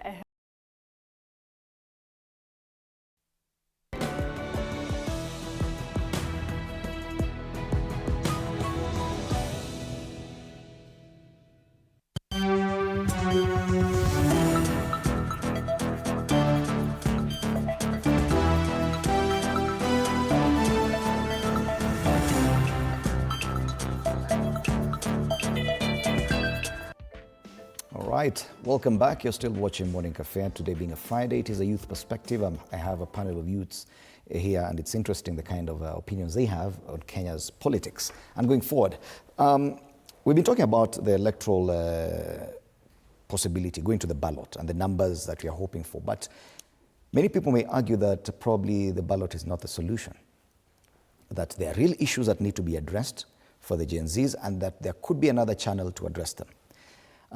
For example, the former Prime Minister, Raila Odinga, said that it is time for us to have a national conversation to discuss the issues that affect this country and what you are agitating about, Bonamaranga. It is a call also that has been echoed by Fred Matiang'i, the former CS for Interior, that it is time for us to come at the national level and discuss these issues. Do you believe, one, in the genuineness of those calls, and two, that probably there's a different way and not just a ballot to address the issues that we're all talking about?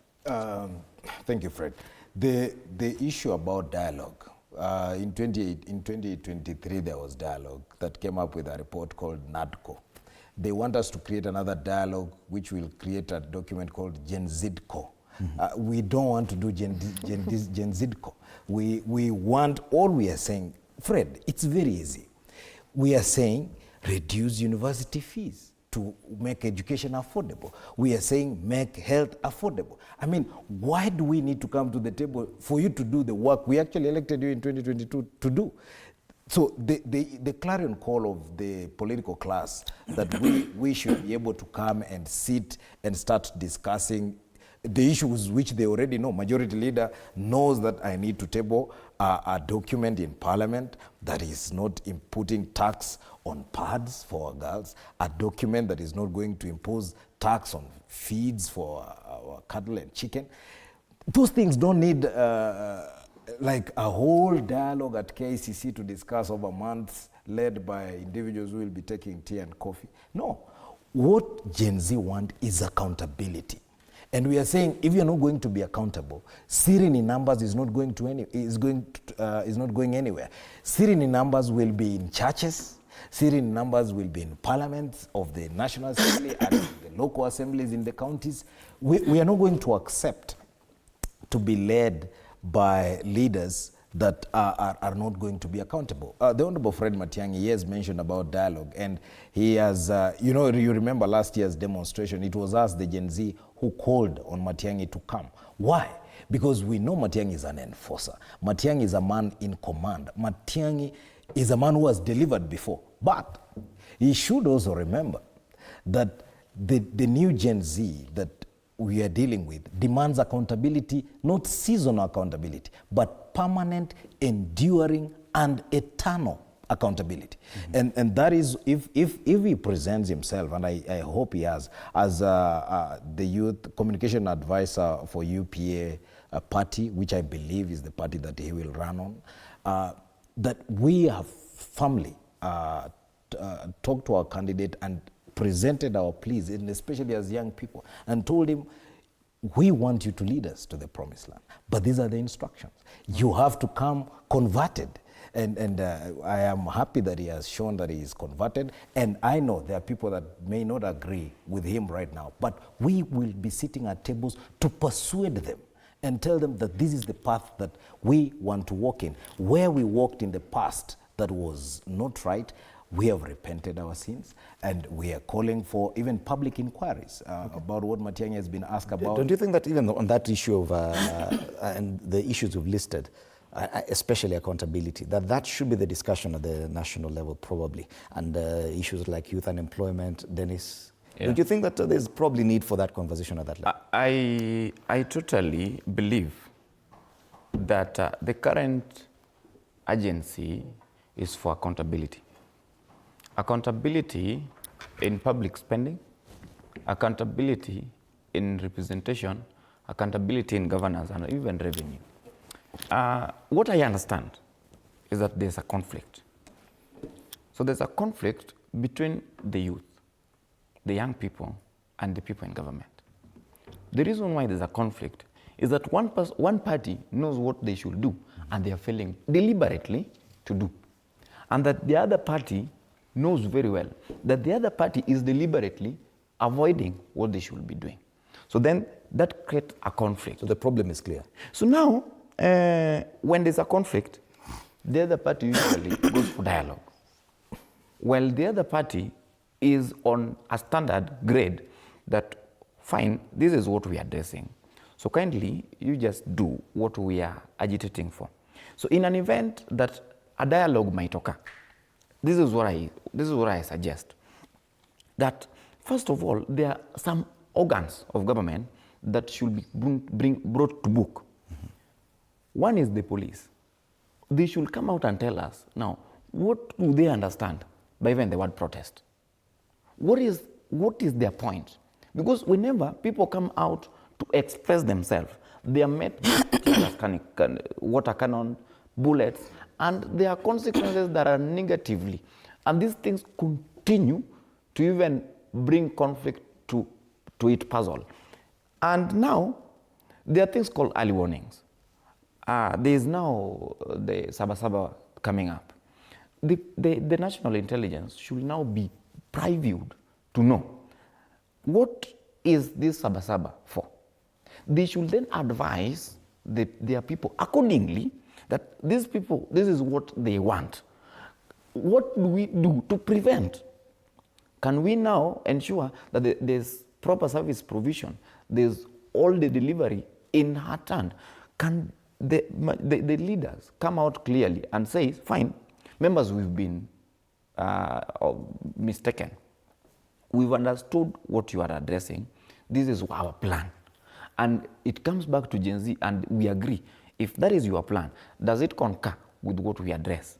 And that is what brings about conflict resolution and even youth peace. In the 2250 resolution in the United Nations Security Council in 2015, when there were many conflicts in various African countries and even in other world countries where the government and the youth were in conflict consistently, they came up with what we call youth peace and security, such that, and they came up with 2 pillars in it. 1, protection. 2, participation. That in an event of conflict, the people who are youth must be involved in its resolution. That the people who are youth must be protected. And they created some organizations here in Kenya, the Horn of Africa, Search for Common Ground, headed by Ms. Judy Kimamo, Derek Ouko, and Saji, so that the government understand how to resolve, how to come to a peace and a peace cohesion. Okay, because clearly there's conflict. Yes. Do you agree with the genuineness by the politicians calling for a conversation at that level? To resolve the conflict even before we look at elections? As my friends have already spoken about it so vividly with a lot of composure, I also want to agree with them on the same note, driven by purpose, that Leigh Bardugo said that sometimes for you to get justice, you have to get it for yourself. And these young people, when you look at the Maslow hierarchy of needs, there is a self-actualization, but before self-actualization, on the lower side of the pyramid, we have physiological needs. These young people do not need houses. They need water, they need shelter, they need food, they need proper education, they need proper health, so that when they are studying, they are able to satisfy their curiosity for knowledge. But you cannot come and tell us that the only opportunities that you are providing for us is to connect bricks and supply water and try to erect some houses. It is not possible. So we have to be very serious with ourselves, because as a graduate of 2 degrees and doing my 3rd degree, and I have no employment, we have to ask the government its sole responsibility of creating employment for its people and ensuring that they have better life. We cannot therefore talk about anything meaningful about the government if they are not doing anything meaningful for its people. So it's self-sufficient equation that if this side of the equation is not satisfied, then you cannot have an equal, complete satisfaction of the other side of the equation. So if the young people of Kenya are not satisfied, then the government cannot claim in its honors to be satisfied on how the government is being run. So what we want is economic growth, whereby the young people of Kenya are ensured that once they graduate from college, once they graduate from university, they have some soft landing, because most of these parents have sold everything at their disposal to ensure that they finance education for these children. So the only hope of the families in this country is these young people who have gone to school. So if you kill their life, if you kill their spirits, if you destroy their composure, what about now the families who have already sold everything for their children? That means there will be a lot of hopelessness in the society, and that is how you are going to kill life. People, most of these young people are not even able to reach to the self-actualization level. In that, because there appears to be a total disconnect between the youth and there is a total disconnect, most of the time caused by a whirlwind of political promiscuity. And this one has been driven by these political cartels. We have to talk about these political cartels. Do you feel a national conversation would help address that? It does not solve anything, because even recently you've seen these MPs taking constitutional amendment bills to ensure that they feather their nest in allocating finances for themselves so that they can steal. It is not about service delivery or even bringing these funds so that they can help Mwananchi. It is about allocating these funds so that they can steal in gigantic proportion and on an industrial scale. And because we have very few minutes to go, but I have like 2 minutes, I want the three of you to comment on the issue of national conversation and the possibility of that. Clara first. This national conversation for me doesn't help at all. Last year there were too many conversations after just the protest of the finance bill. There were too many conversations and nothing changed. Nothing happened. Maybe I think they just call upon this conversation to cover up these all things they are doing. To stop the demo, right? Yeah, maybe to buy time to maybe stop us from protesting and very many other things. So I think they should not even do that, because it's not helping at all. Ramadan, do you think that it could serve any purpose? I don't believe that we have had enough of conversation. We have lacked what we call action, so that we can have impact. I once represented a proposal on how the Ministry of Agriculture can actually make use of the idle land so that we can make Kenya a hub of agriculture in East and Central Africa to address the issue of unemployment and increase food security. Up to date, nothing has been done. So national conversation without impact, it speaks less. To me also, this dialogue won't make sense. There was a dialogue about the NMF. What happened? Nothing. It's still the same.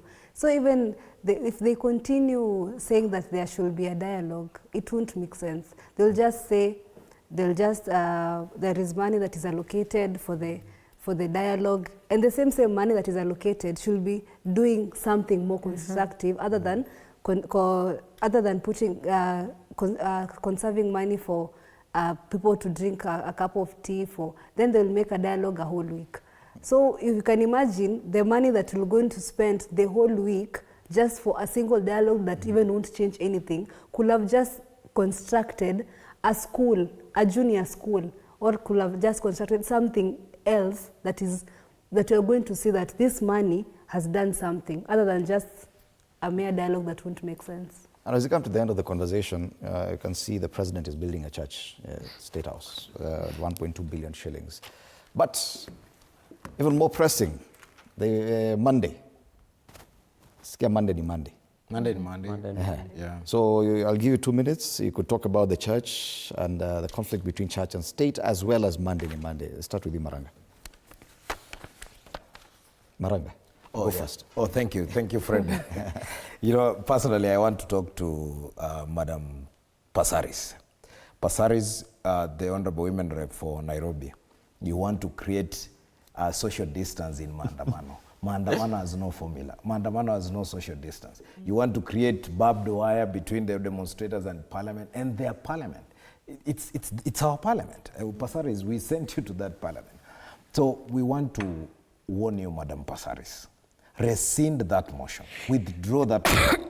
Let history not count you as the person that sold out an entire generation. You have a Gen Z, your mother was a Gen Z, that you sold us to the devil. Like, you made us social distance during Maandamano. But with your bill or without it, Sabasaba, we will be there across the country. And after Sabasaba, we are occupying members of parliament because we are realizing parliament is the problem. You are the people we are elected to ensure that this accountability that we want the executive to have should be done at parliament. But you are failing. And all of you members of parliament, this is a warning to all of you members of parliament, especially sitting members of parliament. If you are not going to start being accountable and in fact join us on Monday and demand for justice, it's not going to be business as usual. To the police, and especially Gen Z police, nyinyi mabro zetu, you are our sisters. We want you to help us do peaceful demonstration and agitate for accountability of our work. But I know one day the police are going to be on our side. It's not going to take very long. Even King Louis XVI, when he ran away to bring all the army and the royalty army to fight the people, they turned against him. And he was the first guy to face the guillotine. All right. Thank you, Maranga. Dennis, you're going to start. Thank you very much. My suggestions is that I would request that that church being built in the State House be built in Uhuru Park so that it serves the people. You don't need a church. In an event that is so urgent. Comrades, don't we have enough churches? We do. All right. We have enough churches. In an event that church will be so important, then let's see it's important in Uhuru Park where other people can also access it. Two, that money being built for a church, we still have many buildings that do not have lifts for persons with disability. Mm-hmm. They suffer for oppression, they suffer for lack of representation.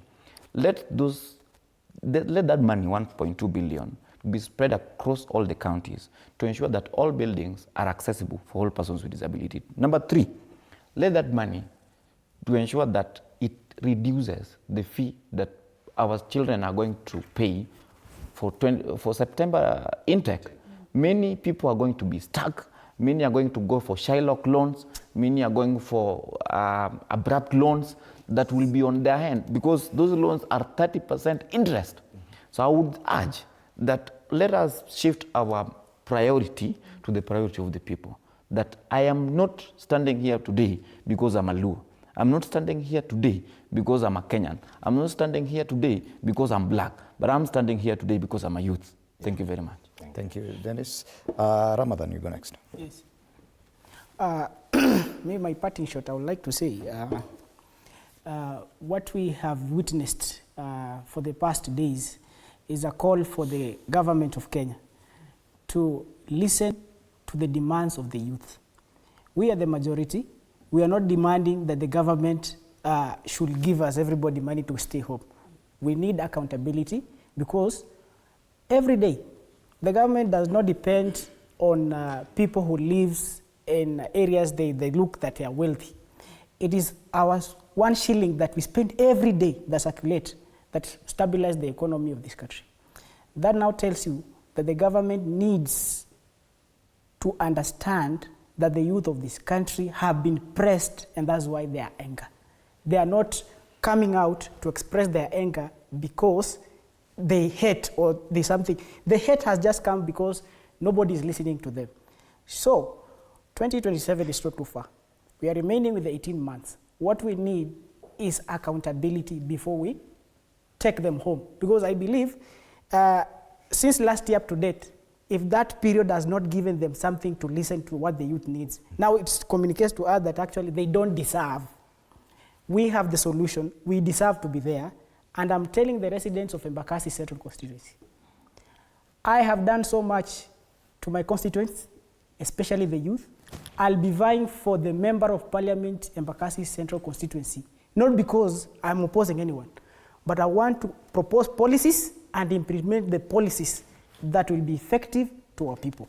When it comes to the issue of the church, 1.2 billion is a lot of money.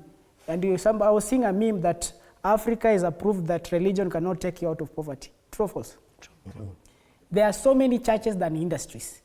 The report says that after 64 years, USAID have decided to exit their services in Africa. They are projecting that by 2030, 14 million Africans will die. We will not die. I don't think that any Kenyan or many youth or many African countries have benefited. This money have been going to the pockets of few individuals. Yes. Okay. So we have solution. 1.2 billion, let them construct industry, invest in agriculture, ICT, waache kuabduct Ndiangui. This guy can be used to serve Tanzania and South Sudan who are struggling. Right. We have enough brains to export. Thank you, Ramadan. Yes. Clara, you're going. Yes. I wish this government could just give us a listening ear. I wish this money allocated to build maybe this cathedral could be, I see, seems like in the State House there's a big space. I wish instead of this cathedral, they could have built maybe something else, a company, or they could have just started something that will create employment to these people. But now building a church, tell me who is going to work there, who is going to be a secretary? No one, because this is a church. I think they only need who is going to become a pastor of this church in the State House. Who are going to use that? Who will be allowed to go inside? Fred, I know will not be church. there. And you will not be there because you will be abducted in that church. Clara. You know, let me give just an example again of this guy called Ledam. I don't know the guy, but you know he started a company of perfumes. That guy is creating employment. So I wish instead of this cathedral, at least wajenge kitu ambayo tutaenda kutafuta kazi huko na tupewe kazi. Kwa sababu saizi niambia nani anaenda kuwa pastor wa hiyo kanisa? Who are going to become the members? Hata hiyo ni kazi. Yeah, ni kazi ndio. You know now the government actually is using churches for political kutumia kanisa kama kwa interest yao ya kisiasa. They are targeting women because they believe as a woman, once you believe in a church, ni hivyo. Thank you so much. Your story ishie. Nyambura. As me, I'll just echo what everyone has said. There is no need of having a church inside State House. We were going to occupy State House. Then you're going to build a church. Who's going to attend that? The masses who are going to attend that church. Who is like, even they won't allow me to enter. First they'll be looking like when Gen Z ulikuwa ataka ku occupy then ukuje kanisa. Even first the thing that usually pains me a lot is the fact that they usually each and every financial year they put aside money for renovating State House. No, has there ever been floods in State House? Yeah. No. Has there been an earthquake in State House that the walls have been shaking? No. They just want that money to put in their pockets and that money for their campaign in 2027. All right. Finally, Kajwang, you wrap it up for us. Thank you, Fred. My friends here have been quite embarrassed in making their citations about what matters in our country. But allow me to say this, that if seriousness is to be seen and experienced in our nation, then it must start from the top. If there is thuggery, if there is theft, if there is a entrepreneuring from the top, then you cannot expect the young people at the bottom to be serious about the affairs of their country. So if the top is a thug, then you cannot expect young people down here to behave. So I have a solution to the problems that we've been facing. We have so many cartels, political cartels to be particular, who have stolen public resources and they have hidden abroad. So the solution is, because many young people, many Gen Zs who have come out of the universities and colleges or institutions of our learning are outside here, they do not have employment, is for us as a young people of Kenya to call for accountability for any person who has stolen public resources to be arrested, that money recovered, then we distribute that money to all the Gen Zs to open businesses and push for their lives. That is a perfect solution that we can also push for to ensure. I'm well off. There are so many governors who have looted public resources. They have taken abroad. They have even taken and shifted their families abroad. So we need to recover that money, bring to the Gen Zs, distribute to them, then they can open businesses and do well in this country. All right. Even you can't find a governor's son or daughter studying in TUK, studying in KU. You see. No, there'll always be Oxford University. So we need to recover our money. No, at that point, Thank just you. being Thank you. honest, you know, even me, Our time is up here. if I'm given an opportunity and I'm a member of parliament, of course, I take to my kid to a big institution. That is a preference of their own. What we don't want is to see them living a good life with our money. All right. Fred, 1 minute. It must Fred, recover. Fred, 1 Yes, minute. 1 minute. yes. I want to talk to our parents back at home. We are going to have students going to university in September. 30 seconds, yeah. You're going to sell land. You're going to sell that motorbike that you have because of expensive education. Mi naomba wazazi wetu mahali mko, mtusikize.